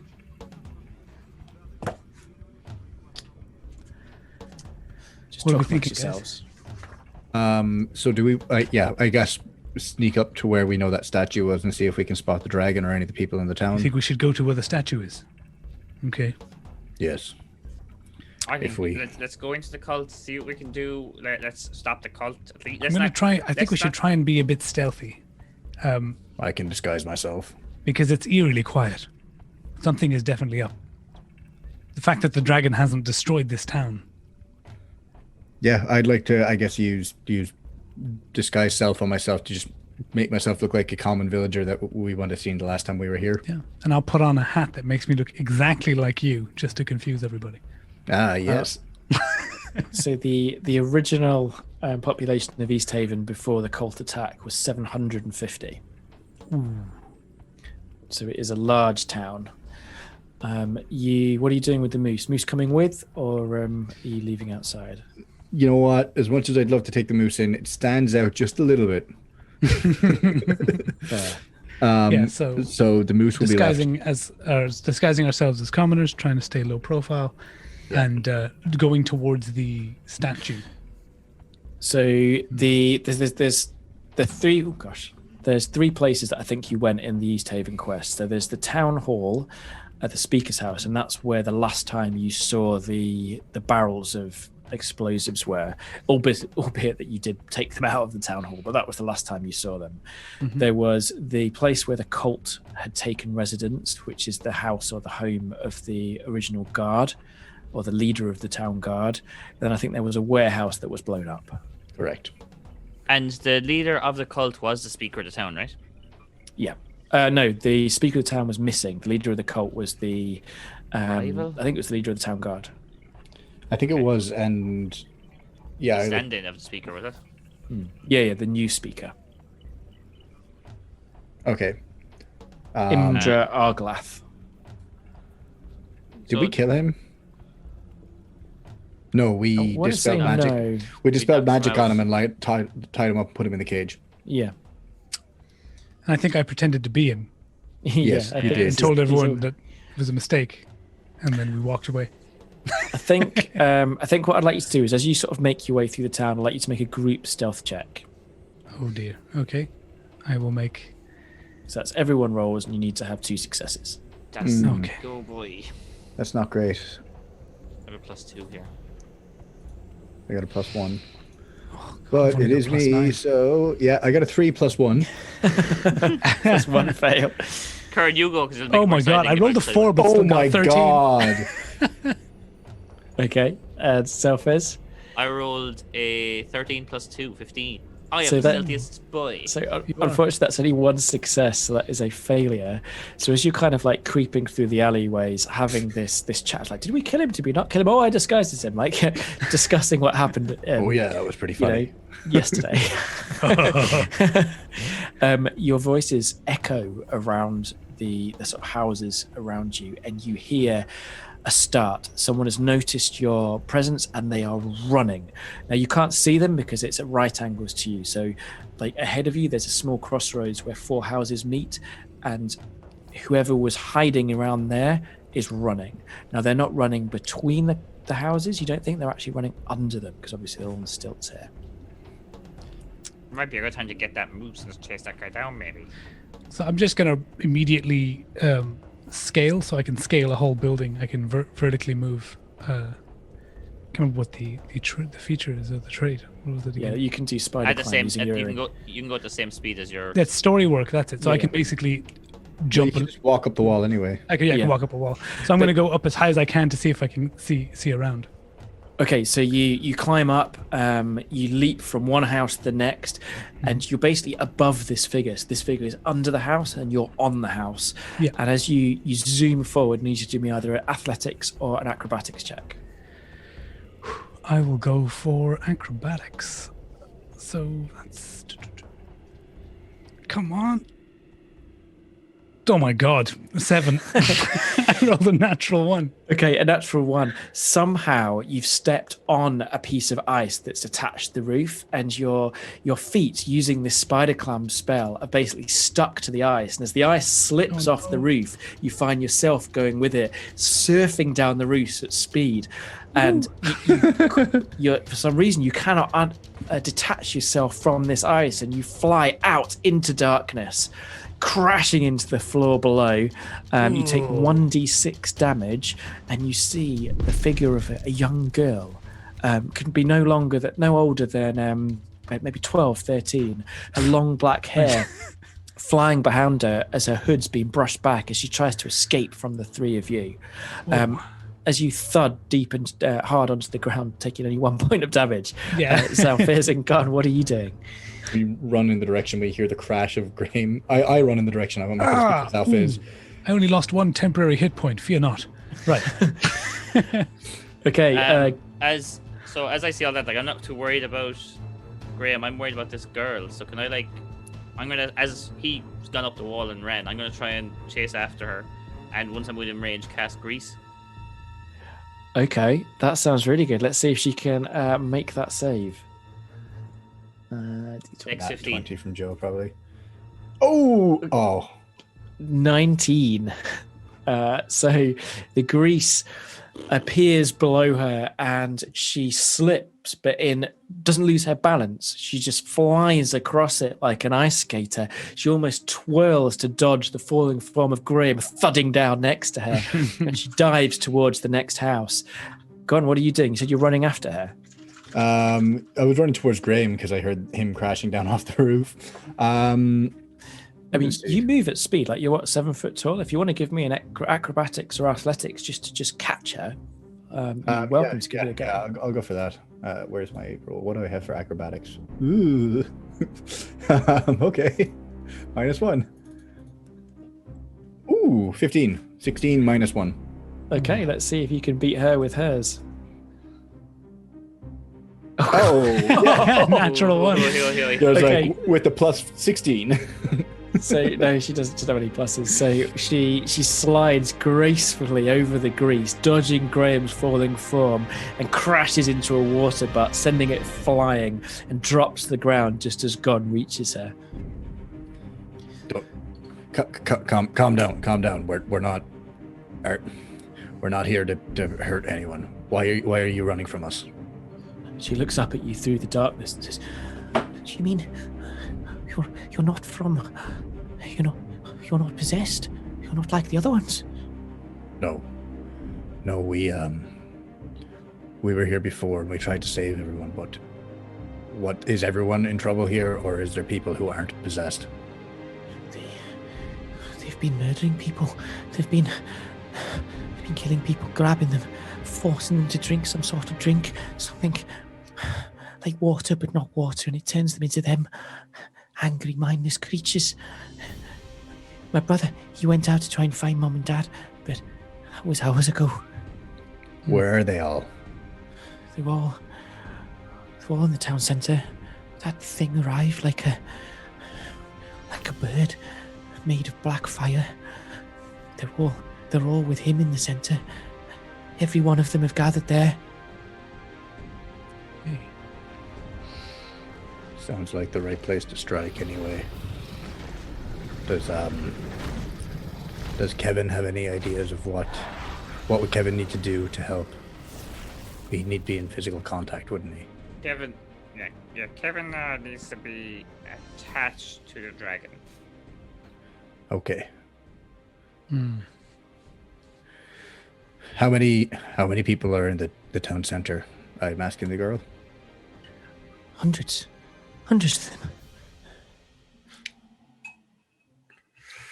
Did I just hear hundreds? Yes. Well, fuck. That's a lot. I mean, it's different when we have 10 people on our side fighting a dragon on our own, rather than us fighting a dragon who has 100 men. Hundreds of soldiers. They're not soldiers. They're us. From East Haven, all of us. My mum, my dad, hopefully not my brother, but just normal people. I mean, Kevin. Yes. I was gonna say, do you know if there's any way to free these people from this spell? Maybe. I have no idea, Joe. Like, I mean, sure. Like, I can reach out. I can try. Yeah, I can try to reach out. Maybe, possibly. You are quite seductive, Kevin. I do like the way you speak. Right. We're gonna. Wait, I have it. I think I know. Do you know where the water was? Mm-hmm. Do you know where the water was that infected them? You said there was water, yes, and they drank it. Yeah. Well, yeah. maybe if you take me out of here, or maybe if you put me into that water, I can control them. That would be useful. Yes, I could control all of them. Kevin, remember I'd have an army. We'd have an army. Yes, we would have an army. An army of friendship. Yes, exactly. Yes. Okay. Look, And we would take down the big bad dragon. Oh, yes. Oh, let's get the dragon with our army. Our army of slaves. No. Yeah. Wait. Yes. Wait. Kevin, look, thank you for the help. We're going to get you attached to the dragon. We want to take down the dragon, not the army. We don't want to control people. That's bad. All So right. close up the porthole again. Stand on Lady Penguin. I Go might over to be Graham. able Go over to Graham and slap him. I might be able to... Bye. Sorry, man. Like a But that transformer. Oh! Why'd you First slap me, Xalfiz? Kevin gives is the a big- nice man and he helps us. Gives the finger eyes. 1, Kevin isn't a man. Stop referring to everyone by your race. 2, Kevin is my friend, and Kevin is terrifying. We can control the dragon. At best, we can control the dragon. We're not raising an army of people who don't want to be mind controlled by someone else and then sacrificing them. That's not happening. Yeah, okay, fair enough. So what I would say, if we have no other plans, potentially I have this. Pulls out a potion that now has like a little scrap of paper stuck to it that says "fly?" ? I believe this to be a potion of flying. If we get an opportunity in a battle when the dragon is distracted, I can try and fly and attach Kevin to it. Oh, I thought you were going to say give the dragon the potion of flying, which would seem a little redundant. I mean, It's like it can kind of fly. No, it's like maths. Flying plus flying equals negative flying. Ah, Of course. of course. I'm It's so like a- stupid. What are we doing? What are we doing? I'm so confused. I am too. I'm just. Well, I mean, I came up with the idea to use the townspeople to then maybe try and kill the dragon. But I think Kevin came up with the idea.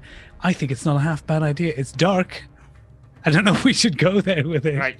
No, Xalfiz does not like the idea of We letting need the guy. assistance. If those townspeople were not taken over by a dragon, we'd be fighting alongside them to fight the dragon anyway. Okay, so just quick heads up. The Sunblight dwarves never really had a cult or dragon going. They did it for someone. They said it was the Ice Maiden. Maybe the Ice Maiden is doing it for Kevin. We don't know where Kevin falls in this whole jigsaw. True. Okay, I'm on Also board looks now. like he's got a face of blood. I'm just saying. Yes, that's concerning. It is a little bit concerning. Feels like it wasn't that concerning not too long ago. I mean, he's So- just so nice, though. So It's- how about we just go? Look, we've killed this. We've stopped this cult once before. We smash up their statue. We go smash up their big dragon. All we gotta do is hit it with I reckon we hit it with magic attacks, because it seemed to not like my fire, which was magical. It didn't mind the 8-foot-long ballista bolt we fired at it. That seemed to be cool. Kept flying. I have some spells that I think might be effective, but getting near it would be the problem if there's 100 people out there. What if you drink the potion, land on its back, and then cast bonfire? No good. Cat's bonfire. I should probably say that although your spell damaged it, it didn't do even a tenth of its hit points. It's or maybe like a tenth. That kind of. Nobody region. thought it was nearly dead, did we? Yeah, good. I Just I to make sure know. that's cleared up. Yeah. I'm just saying one of them didn't hurt at all. Mine showed some signs of damage. I don't know what we do or how we if we can get it into near these giant explosives. Explosives, not a bad idea. But we gotta figure out what's going on. Maybe there's something else happening there. Maybe there's someone controlling it. Maybe they've got a magical dragon ring. Maybe they're just a human and we kill them. Who knows? Well, where do you want to go from here then? I mean, let's. I think we go to the source of the water. Yeah, let's disguise ourselves as some of these creepy townspeople, and we go in to see. Hey, we're holding creepy town people rally. Here's the plan, guys. We're all gonna follow the dragon and take Bryn Shander, and then at least we know the plan. Okay. Gann turns to the little girl who's still there. You should go home, lock the doors, and stay safe. We're going to Wait. do what we can. Hold up. Do you know the evil plan? Who? She looks at you with shell-shocked eyes. What? Go home. Oh, okay. She darts off into the darkness. Mm-hmm. So you know East Haven reasonably well. The center of because obviously you've battled here. You've spent the night trying to defend yourselves from these possessed cultists. Although possessed townfolk might be a better description. In the center of the town is the speaker's house where you defended yourself in the last episode. Outside the house is a large square, and it sounds like that's where they're gathering. Mm-hmm. So do we want to go there or do we want to go to the source of the waters? I think there's no way we're going to be able to take on a dragon No. that has hundreds of additional soldiers, basically. Well, townspeople that are mind controlled and fighting alongside it. I think we have to somehow break the townspeople free of this. Okay, so maybe we can do something with the Chardlin statue that was being used to make the water. I mean, that was pretty readily smashed up already. Just saying. Maybe there was something we missed. Okay, cool. I mean, let's just sneak in, see what we can find. Go from there, yeah. Okay. So we'll go to the cult house. Okay, so it's quite a way. Like, you think it's going to make at least half an hour for you to get there if you're going to make it like sneakily. Or you can go direct and it will take maybe about half the time. I'm going to put on a disguise to make me look like one of the already like possessed glowing people, because I know green what they eyes. look like. Yeah, glowing green eyes, all that stuff. And I'm just going to walk quite confidently like that with my and my disguise. I'm also going to disguise self the same, I think. Yeah, I follow suit. Okay, so here, boys. You start walking through the town and it's eerily quiet. You sense something from wherever everyone's gathering, but you're not sure what. Like a throbbing energy, a power that seems to somehow, like a sort of a frequency of noise that you can't hear, but you can still sense it somehow. You feel it in your teeth and in your bones. But as you kind of walk away through the town, it feels that it's having less effect on you.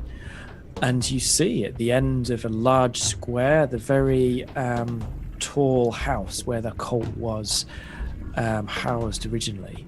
The doors are wide open, and there's a sort of stable to the right hand side where you remember escaping, not to it would have been the previous night, less than 24 hours ago. You make your way dodging through the trees, although there doesn't seem to be a single person there. And you arrive outside the cult house. Again, no sign of anyone. Well, Graham, what's your idea?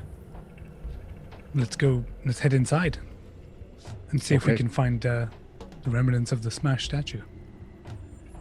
Okay, so I'll follow Graham inside, looking for the statue. Mm-hmm. You know your way reasonably well. In fact, probably the quickest way is to go into the stable, up the stairs, and then look down on the banquet hall where you had the battle.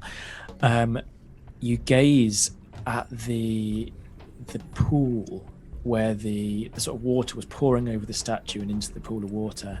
The pool is there, but there is no sign of the statue, apart from 2 broken ankles and feet where it has been ripped out. Oh dear. Then I would probably guess they've brought it to the dragon. If that makes sense. Yeah. Again. I mean, Kevin wanted to be added to it. Maybe whatever was in the statue, if there was something in the statue, wanted to be added to the dragon too. Oh, yeah. So all the broken shards aren't lying around the ground, Joe? Like everything's cleared up? Okay. Everything's gone. No, I'm gone. Ew. Oh God. Like, I can't see what we can do here other than, like... Does anyone have any ideas?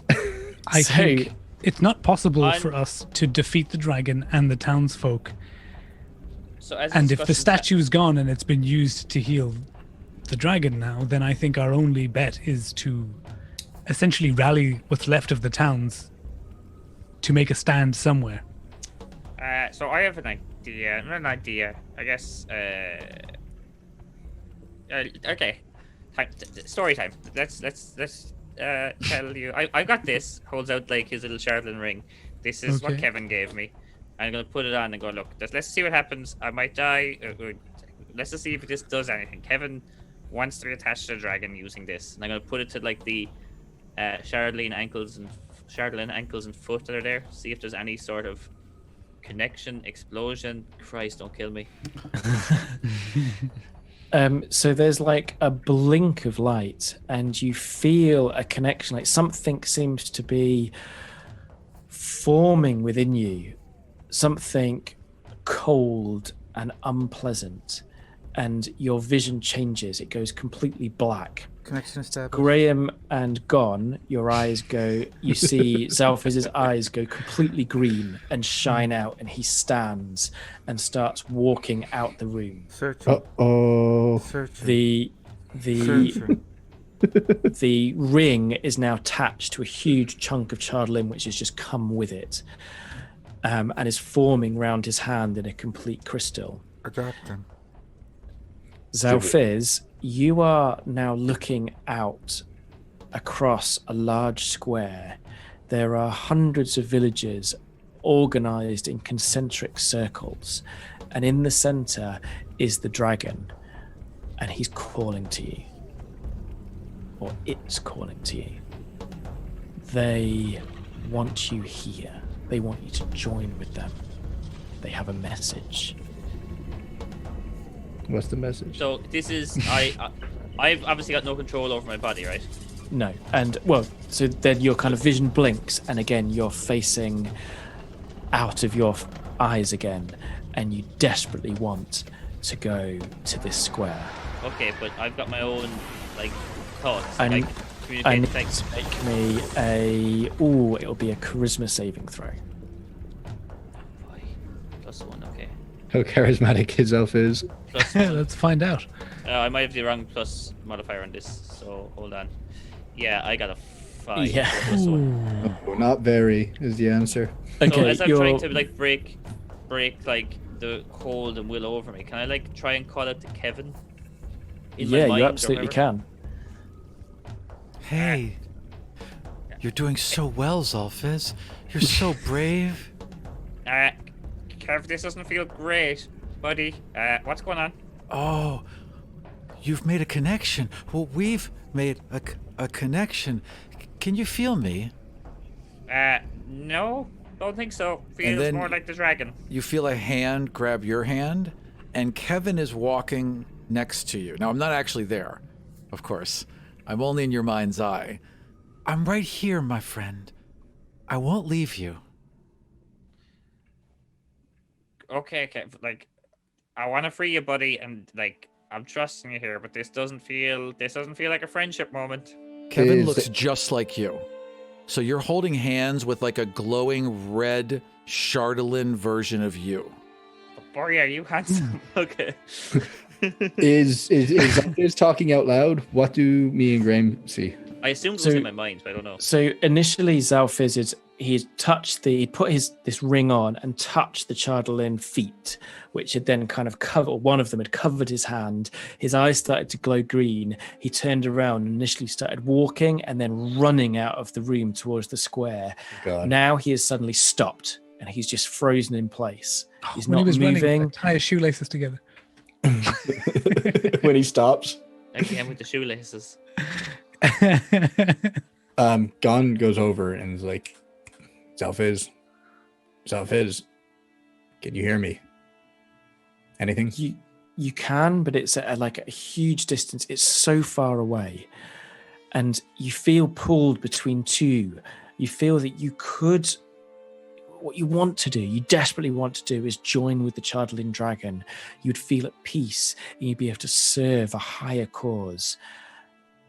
But Kevin is offering you something else. You're not sure what it is, but whatever he's offering you, you'd have to join with him. You'd have to become this separate you. Who's this being said to? So Xalfiz. I don't. Oh, What do you mean by explain it to me? I don't fully. So right comprehend. now you're kind of holding hands with you, but it's very much Kevin. You just need to kind of accept him. You need to allow him to become you. Allow him into you. I think Let him drink from your friendship. so. It feels like oh lord, I think it feels like that moment I said of nuclear red button time. Feels like I'm done, goofed, and walking into a hornet nest of trouble. So sure, why not? Kevin, here you go, buddy. Oh, thank you, Xalfiz. I'm so glad to be your friend. I don't like Kevin. And then I just stone Kevin. So stone Xalfiz just disassembles and flows up your arm and over your shoulder and over your head and down your throat and and just consumes you and becomes you. So at this point in my mind, it's like, Kev, look, just so we're clear, we're on the same team here still, right? As friends. We are one. We're Team Us. Team Us, like it's 50-50 decision making. Like we're on the same page, right? 100. It's all us. So to Gann and Graham, Xalfiz has dropped to the ground unconscious. Lady Penn has somehow opened the window and pink light is pouring out from the direction of the town square to the south, where there was only silence. You could now hear screaming. The crowd is running in all directions and shouting, and it's complete chaos. And above it all, you can hear the roaring of the dragon, and the dragon is heading in your direction at speed. Are you walking or flying? Flying. Ooh. Oh, Jesus Christ. Can I try to... Good luck, Xalfiz. Can I try to grab the crystal off of Xalfiz's hand and pull it off? You look down, the crystal is no longer in Xalfiz's hand. Where is it? Well, it was on my It's finger. gone. Yeah. Oh. Crystal just straight up gone. Just straight up gone. But there is a crystal inside Lady Penn glowing with this throbbing light. Can I try... No, God, I don't want to touch it, do I? Do not touch the throbbing light. No. Just slapping Xalfiz in the face. Wake up. He opens his eyes, and for a moment they glow pink, and then he's awake, and he's Xalfiz. Xalfiz, what happened? What happened to you? What's going on? The dragon is coming our way. Yeah, dragon coming, Xalfiz. I am Kevin, I think. Eater of Worlds. Eater of Worlds. I have become Kevin, Eater of Worlds. Sorry. We are Kevin. Look, I don't know what I thought would happen, but I am not controlling the dragon, first off. So that didn't work. Why is your penguin opened up? What's going on? You haven't controlled the dragon, but you have released all the townsfolk.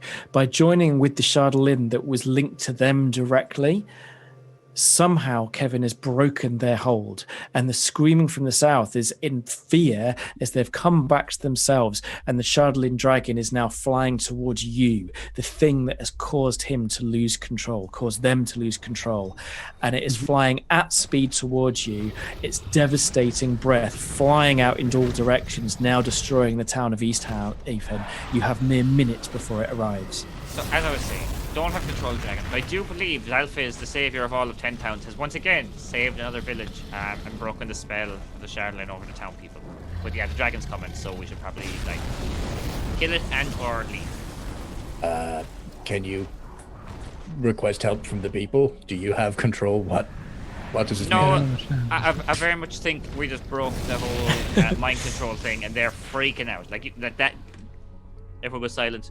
That's them. We can maybe go over and say, hey, you should shoot this thing with magic or like heavy rocks because it's made of crystal. Mm-hmm. But that's it. Well, we need help. Let's get there as fast as we can.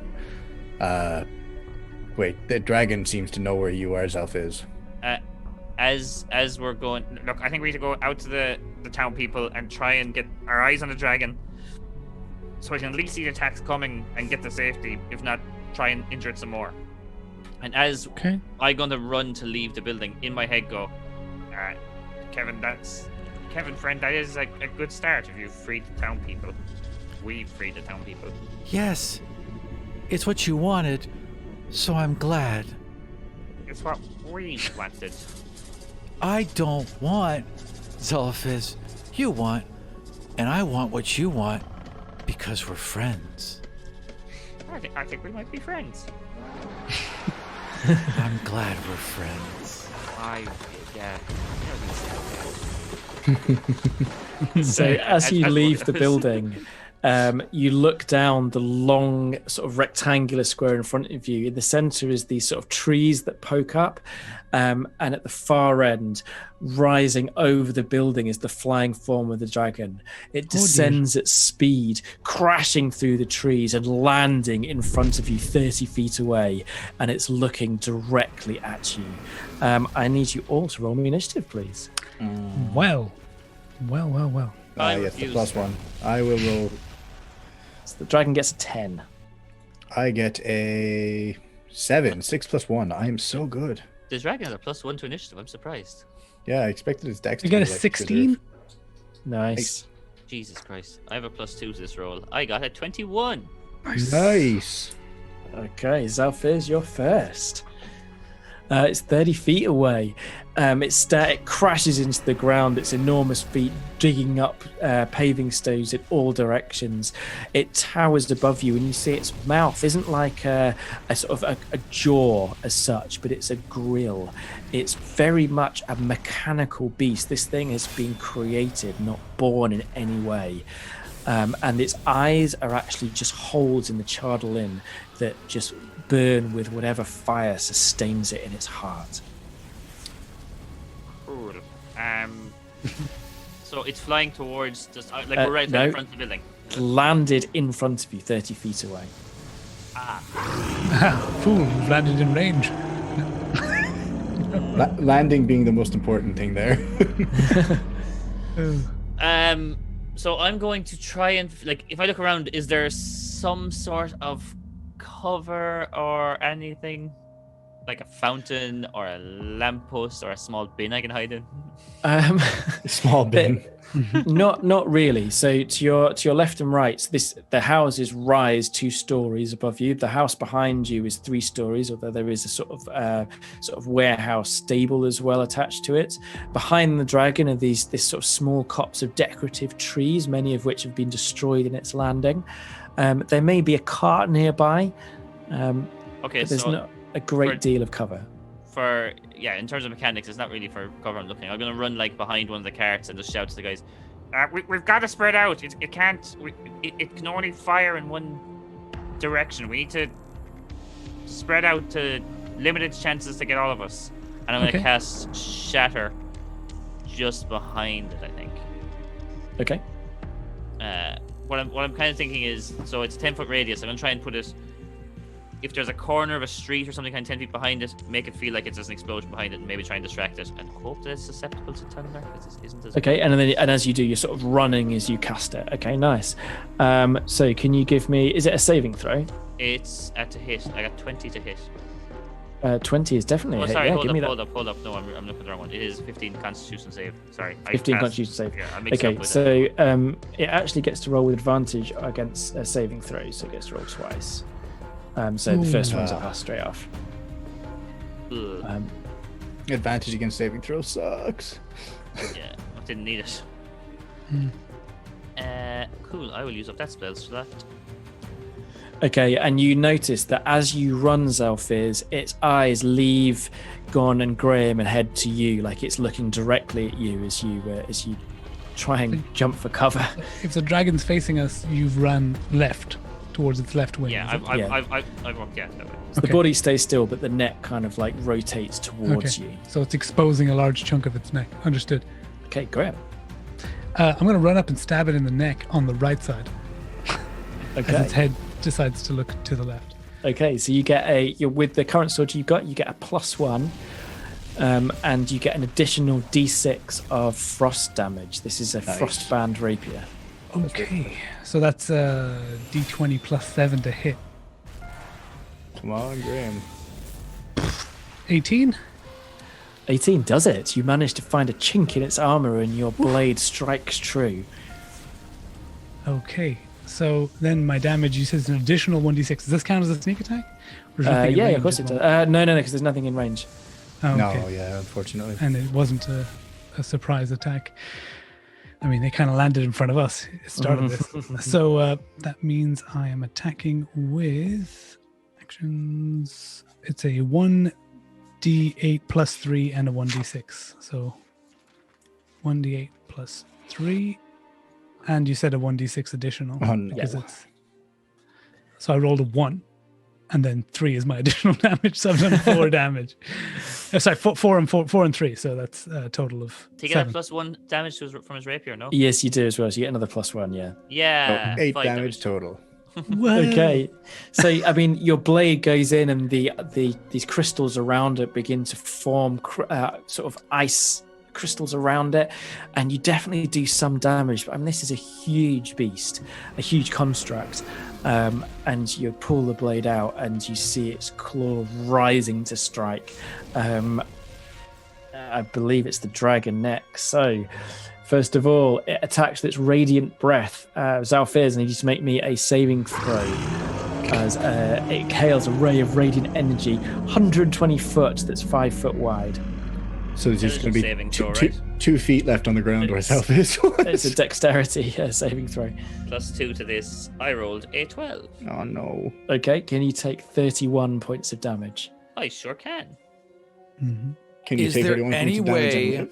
that Kevin can block some of that, or refract it, or form some kind of shield to take some of that damage?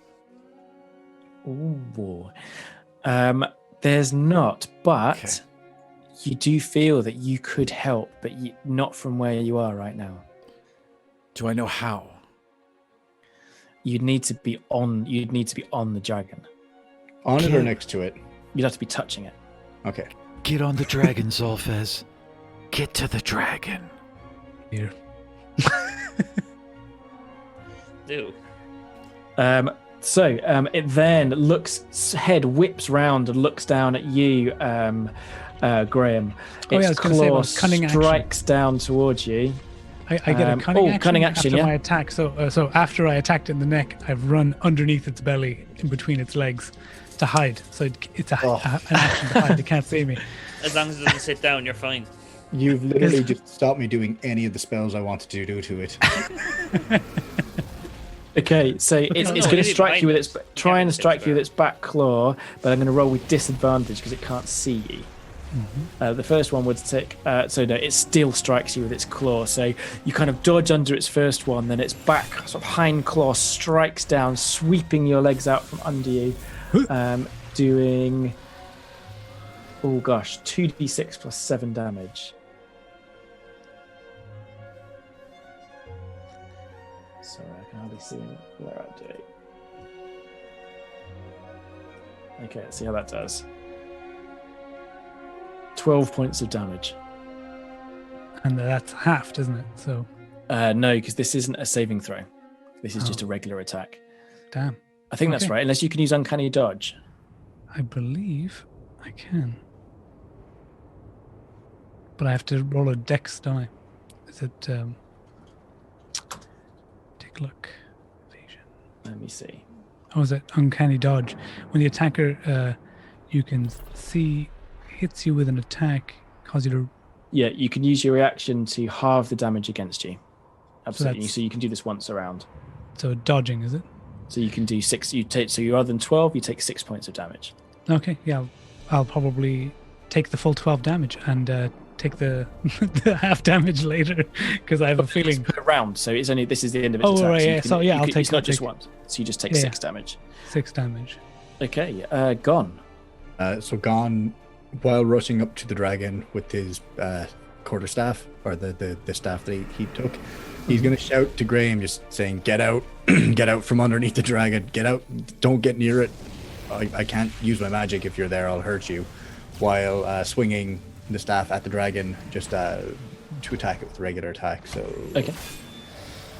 I'm proficient, so I think I get a +4 with that. +1 +4, +5. To an attack. I rolled a 2 + 5, so I just thunk. I'm with idiots. I'm not the one who ran underneath the fucking dragon. Okay. So your staff strikes again, it just pinks off like you hit a brick wall. Top of the round, so Xalfiz. So, I have a quick question. We were in the Sunblight Fortress, and it's passed overnight since, right? And it's now the middle of the night. So it's been less than 24 hours since you used up the charges of your Ring of the Ram. If that's what you're asking. It's daily. It's gone past midnight, surely. Okay. So the last I've heard is Kevin, who so far is 1 for 1 in not terrible things being done by saving the townspeople, asked me to get onto dragon or touch the dragon. I am going to jump onto the back of Lady Penguin and like scoot her over to the dragon and try and climb on its back initially. Okay. So get onto a leg or something. So obviously the crystal that represents Kevin is inside Lady Penguin. So are you pulling them out? The ring is gone, isn't it? Yeah. Yeah, sure. Why not? We are. Okay. So what happens? What are you going to do? So, I had said that earlier in the episode it powered Lady Penguin, but really we used to upgrade it so I could change between guns. So I don't know if it would kill Lady Penguin, but it would definitely make her worse. So I'm just going to literally jump on the back of Lady Penguin, scoot her over to, like, let's say the hind leg of the dragon, reach down, open that porthole, grab the crystal, and as I climb, like, with the crystal in my kind of open palm, like, hold that against the leg, trying to climb it, I guess. See what happens. Let's see what happens. I might die. Okay, so Graham and Gann, Xalfiz zips at speed across the square, dodging the dragon's attacks as it swipes one claw on the other. Hit me for 37 damage. Well, this is its next round. And he leaps into the air and slams the crystal that represents Kevin into the dragon's hindquarters. There's like a flash of light, and there's now no longer any sign of the chudling crystal that once was Kevin. Xalfiz drops to the ground, unconscious. And it's Graham's round. You can carry me on your shoulders in victory now if you'd like. Yeah, I'm gonna go try. I'm gonna grab. Go to Xalfiz immediately. And so what's happened to him exactly? He's just dropped to the ground unconscious, probably quite near you. Okay, so I'm gonna take the round to grab him and try to bring him to safety in some way and away, and I'll be like, "Gone. You're free to use spells or whatever." Okay, so as Xalfiz is doing that, the dragon is kind of like turning, still tracking him as it goes, and as you the dragon's reach and trying to, I guess, because you can use your cunning action to dash, so you can make it even further away and dodge the opportunity attacks you'd normally get. The dragon is turning to face you, but it is ignoring Gann. However, it is going to try and see if it can use its breath weapon. Now, it gets to recharge this on a 5 or a 6. Oops. It gets to recharge this. That's like a D8. Let's try that again. Try to recharge this on a 5 or a 6. Let's see if it manages it. Ooh, 4. Yeah. So it cannot use its breath weapon, but it leaps forward trying to strike you with its claws. Let's see how many attacks. So it gets 2 with its claws. Let's see how it does. So 2d20. Boy. Plus 11. Oh, you're fucked. Excuse my language. So it gets, it doesn't actually that well, so it gets a 16 and a 20. Either of those hits isn't that well. Graham. Your AC should be showing, it should be on your sheet. Yeah, it's 13. Okay, so 14, sorry. So we'll double 1 for the first one, so 9 points of damage. And then the next one is a 12 points of damage. So if you halve the 12 using your uncanny dodge, you take a total of 15 points of damage. Gann, as you sort of stand, the dragon's now got its back to you. It whips its tail towards you and tries to strike you with that. Oh gosh, that's definitely a hit. Rolled an 18. Yeah, that's a hit.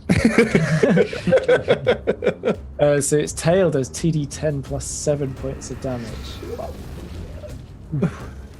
How does the tail do more damage than the claws? That makes no sense to me. Because it's the size of a small house. Also 19 points of damage. 19? Okay, so there goes all my temp hit points. And it's your round, Gann. before, so hold on, let me just update my health. Yeah. Why did that not go down? Oh, fuck it, I'll just change it manually. Okay, so Gann, seeing that Graham is no longer underneath the dragon, will take his new staff and slam it into the ground, casting Erupting Earth underneath the dragon. The dragon must make a dexterity save of 15. On a fail, it takes 3d12 bludgeoning damage. On a pass, it takes half as much. Okay, so it gets +0, but it gets to roll with advantage versus magical saving throws. So the first one, it gets a 2. The second one, it gets a 8. Yes! So it fails. So 3d12 damage. 3d12. Nice. And I do... Hold on. Oh, damage. Rolling the dice. 23 damage. Ooh. Very nice. Okay. That's okay. So what does it look like? Now that's bludgeoning damage. There's no chance that it does additional because it's a crystal monster. No, unfortunately not. No, if it wasn't magical, it'd be doing doing less damage. It's got resistance. Okay, basically what happens is like Gann slams his staff into the ground, and the earth underneath the dragon just starts like erupting, like blowing up, just like sending flying shards of like rocks and boulders into the underside of the dragon. Okay. And the whole like 20 foot of the street under where it's standing is just absolutely demolished. And the paving slabs that have crashed into it have cracked its crystalline form. Next round, we're Xalfiz. You open your eyes. You are not in the town square. You're not in Easthaven. You're in anywhere you've ever seen before. You are perched on an enormous chain, at least, 3 foot in diameter, over a fiery pit. You push yourself onto your feet and you see this chain just goes down and down and down and down and down, where it's attached to a platform. You kind of look over your shoulder and the chain just disappears up into darkness above you. There are numerous chains filling this infinite cavern of flaming darkness. And on the platform where your chain leads to is a figure. It must be 5 foot high, dressed in black chardalin armor. On its head is a crown, a 9-pointed crown of chardalin. A grey dwarf. This is Zardarok. And he is looking through what can only be described as a window and laughing with glee as he directs some sort of power through it. So Zardarok is the man that we thought we killed? Yeah, Zardarok is the lord of the grey dwarves. Yeah, the Sunblade guys. When you killed him, his essence animated the dragon. Yes. So I'm how far above me? So I'm hanging onto a chain or standing on a chain? You're standing on an enormous chain. Like the platform he's standing on is being held up by numerous of these chains, which keep it above this flaming pit. So I'm above him, beside, like, in relation to him. Where am I? So you're sort of on this chain, about 30 foot away from the platform. Off to the side, like on a similar level. Sorry. So imagine there's a platform which is about, in diameter, probably about 30 feet itself. Okay. It's being held up by these chains which have disappeared. You don't know what they're held onto. But the chains are holding up the platform, and below you is this flaming, roiling pit. Okay, so below me is a pit, so I'm kind of the similar level as him. Okay. You're probably a little bit higher because the chain is, they're all taut, holding up this platform.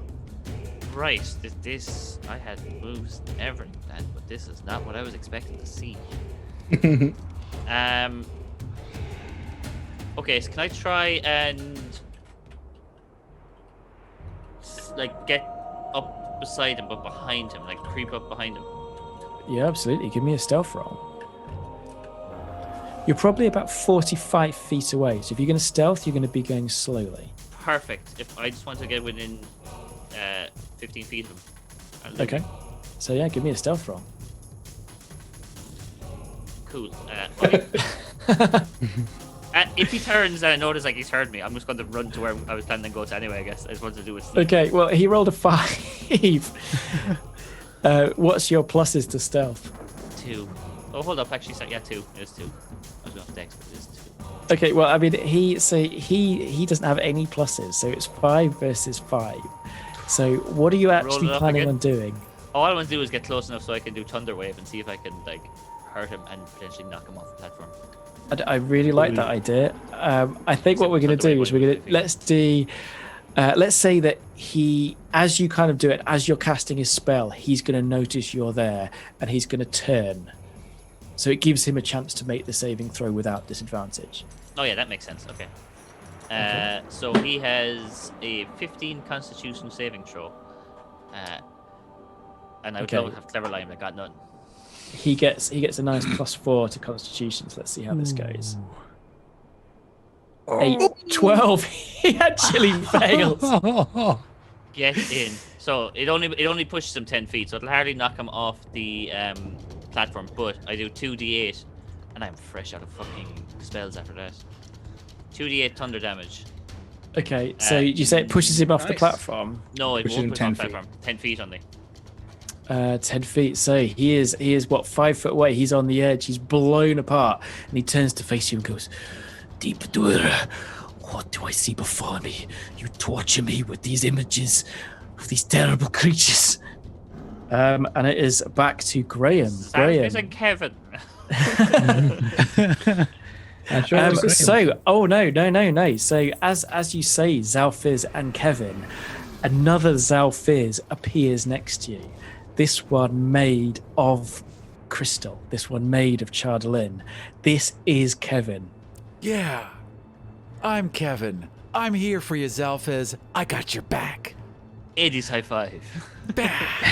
So he acts on your initiative, and he has your spell list. So what would you like Kevin to do? Ooh, cool.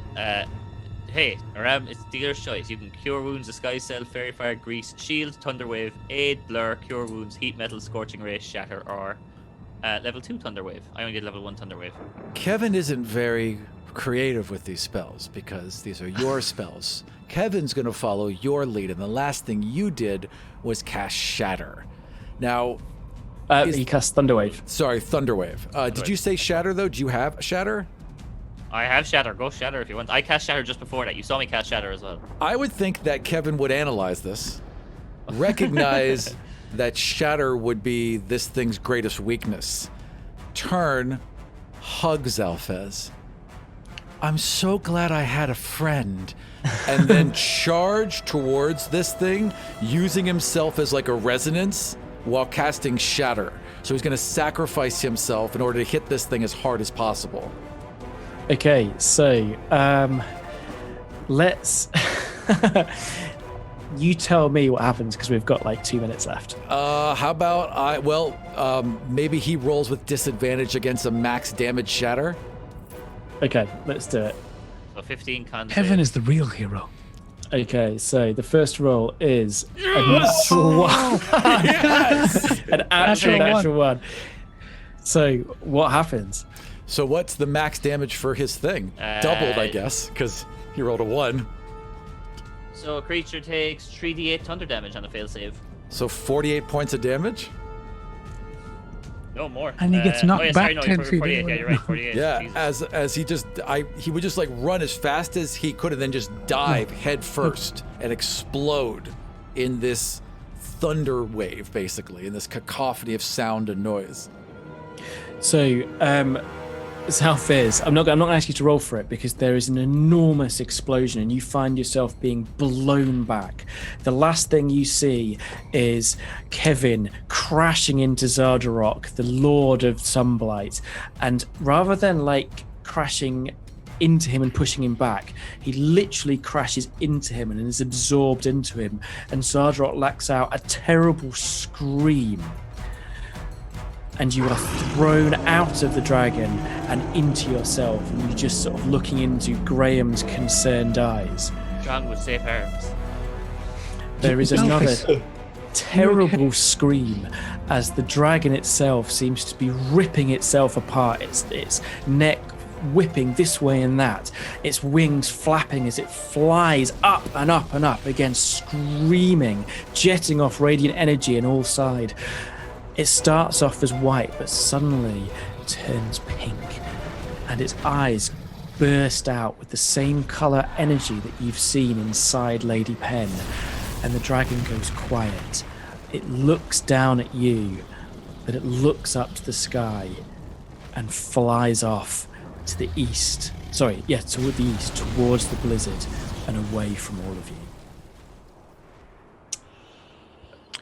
So what exactly just happened, Xalfiz? Well, look, if I was a betting man, I wouldn't have thought Kevin was the hero he is, but I think Kevin just saved us. I mean, with a lot of help from me, but Kevin brought me into the dragon, and Zardak was there. Like, Kevin, the savior of 10 towns. And Xalfiz. I think that's probably the best place to leave it for tonight, because we have used our time. So again, thank you everyone for playing. Thank you so much, everyone in Twitch for watching, and thank you so much, Wizards of the Coast, for hosting. We will be back next week with the next exciting episode, and we'll find out hopefully a bit more exactly what's happened, and we will continue the story of Rime and the Frost Maiden. I'm going to hand over to Owen to do our post-game show and our shout-outs. So yeah, look, that was one hell of a game, I guess. Kevin is creepy. I guess, look, first thing to call out, and I turned off the Nightbot after I brought up the first notification. We don't have any giveaways tonight, first of all. We're blaming Brexit. Stuff's too expensive to send. What a show, though. First of all, well done, show. I'm going to go around the table and see what people thought. I'm going to start with Aram first, because it was Aram's episode to shine. What do you make of that, buddy? I enjoyed that one. That was fun. I had a good time. Yeah, you definitely enjoyed this. I enjoyed any creatures. If I can be like super creepy or super broy or super dumb, like those are my favorite characters. But this one, I just told Joe, I'm like, I think that Kevin really wants to help, but can't help but feel extremely predatory. Like that's just that's just his nature. So I figured I was just going to act as predatory as possible, as terrifying as possible. But the entire time, all he wanted to do was help. Did you just come up with Kevin on the spot, or did you already plan that? Joe and I had a quick talk before this, and like this had like we had kind of played around with this a little bit before. We talked about it a little bit before, but for a lot of like all the things that Kevin actually did, I just kind of like crossed my fingers and hope Joe is okay with it. No, I mean, the name Kevin. Did you just come up with that? On the spot? Yeah. That I was like, it's got to be something really normal. Kevin will work. And actually, it fits well with Icewind Dale, because there's Kelvin's cairn, which is the huge mountain in the center of it. So it kind of fits. Right. Also, we've had villains called Lee. So if Kevin feels like it might be a villain, the least inventive white guy names we're using in our show. But in this world, Kevin would be exotic, right? I guess that's true. What a strange name. Yeah. Far off lands. So Kevin, there's no apostrophes or hyphens in that.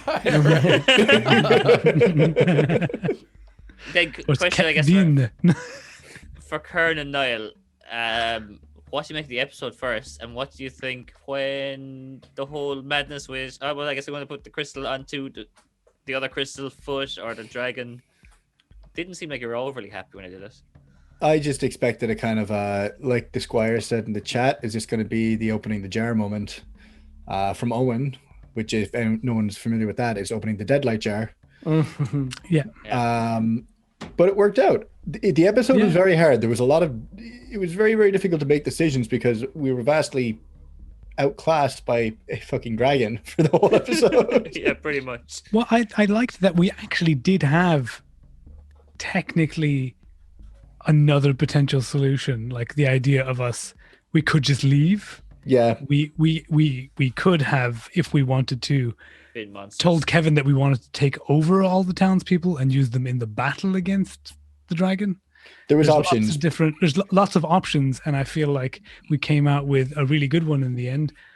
Although I feel like we were kind of along for the ride because we didn't know what Kevin could really do or whether to even trust Kevin. If Kevin had been given control of the all of the towns people, the first thing they would have done is all turned and hugged Xalfiz. I had this whole idea of them all just like in this big, huge pile all at once hugging Xalfiz with him. And Xalfiz died. Xalfiz died. Smothered by hugs. Yeah, like how bees kill a murder hornet, just the body he cooks him from the inside. And then I was also really quickly trying to get an echo doing so that I could add an echo to my voice so that it sounded like I was talking in unison. Yeah. Like the aliens in Toy Story. Yeah. Exactly. I genuinely did not expect Kevin to be.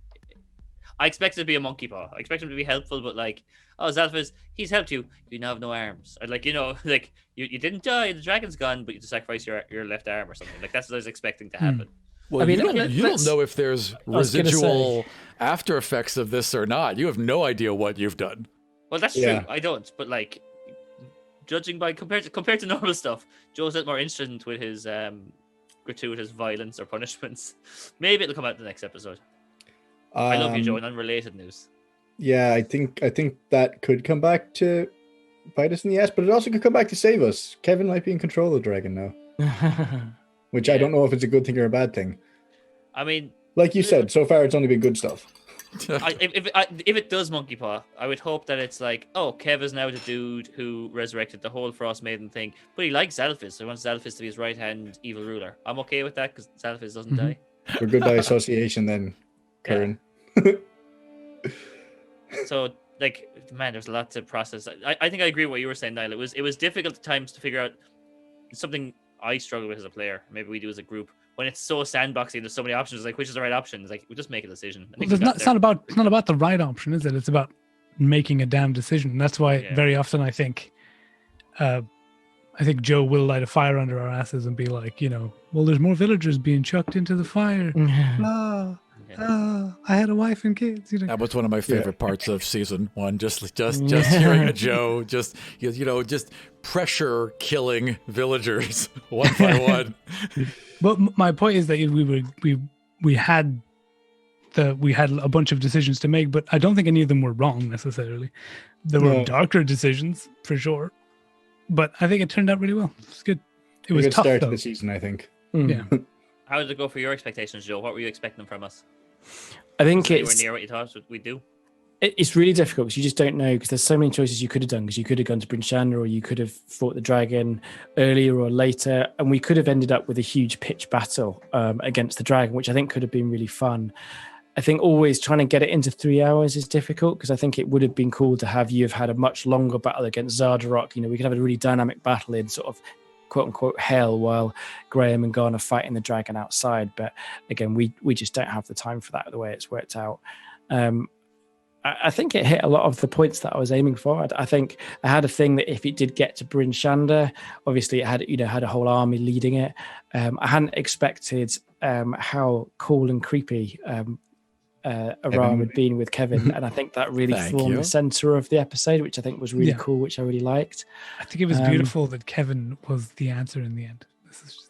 I think it was a real shame that we lost Son. Unfortunately, real life gets in the way, and I think that made it so that maybe a real pitch battle was much harder, because obviously the challenge was scaled for a certain thing, and obviously you're a different person down. But again, I can alter that either way. But I think it was fun. It was good to be back playing with everyone. It's nice to see everyone again. Yeah, I mean, people are going to say, "Oh, it's not deadly enough" and stuff. That sometimes people will say about other streams. Ours tends not to get that, but like you've died like twice. Yeah, not deadly enough. I don't know what you're talking about. I got hit twice, and there was a short rest in the middle to heal us up. But like, that one hit was well more than half of my hit points. I took 37 damage at one point. I only have 57. Yeah, no, I think usually when I get hit in this game since we've had season 1 is just been, I'm just always thinking to myself, are you sure that's right? Are we supposed to be fighting this thing? Yeah, it's buckets of damage. It's just buckets of damage. It's like, it's like if he doesn't have to roll anything yet. If he goes, oh, you're going to get hit. Oh, there's an 18 hit. I'm like, yes, an 18 hits. An 18 hits. There's a 45 hit. I was like, I'm playing my second time with Dungeons & Dragons. I know it hits. There you.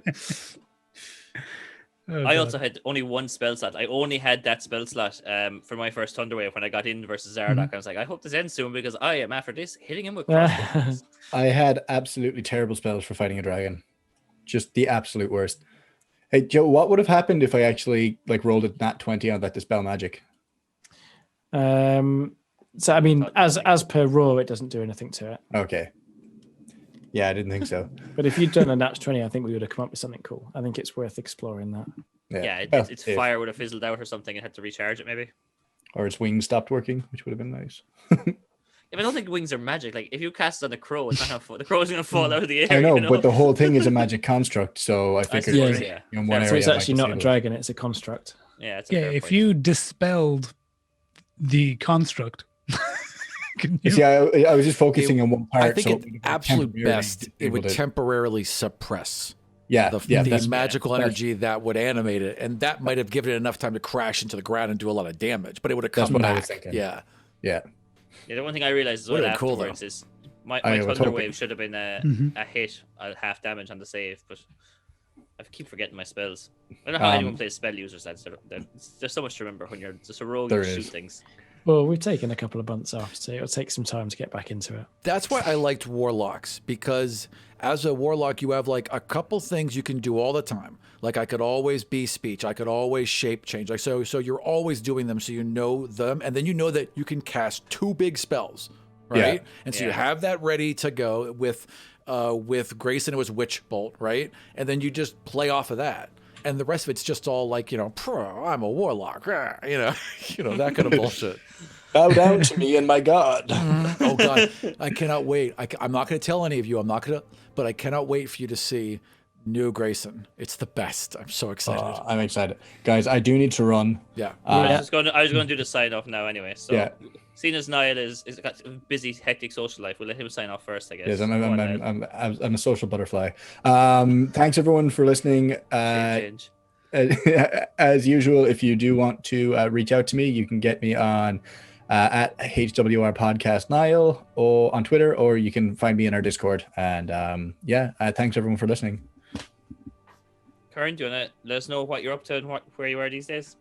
I'm just sort of doing How We Roll podcast stuff and Does It Roll stuff. You can find me on the Does It Roll Discord, the How We Roll Discord, or on Twitter at Kuran_J.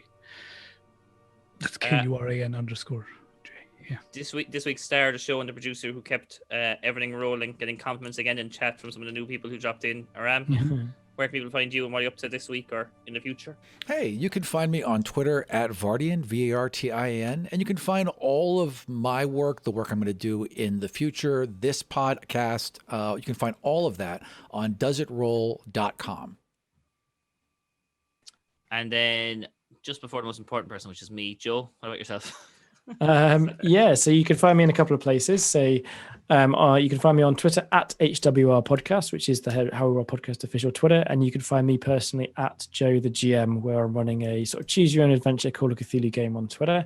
I guess you can find all of us playing on the How We Roll Podcast at howwerollpodcast.com, or pretty much anywhere you find podcasts. iTunes, we're on Spotify, anywhere else.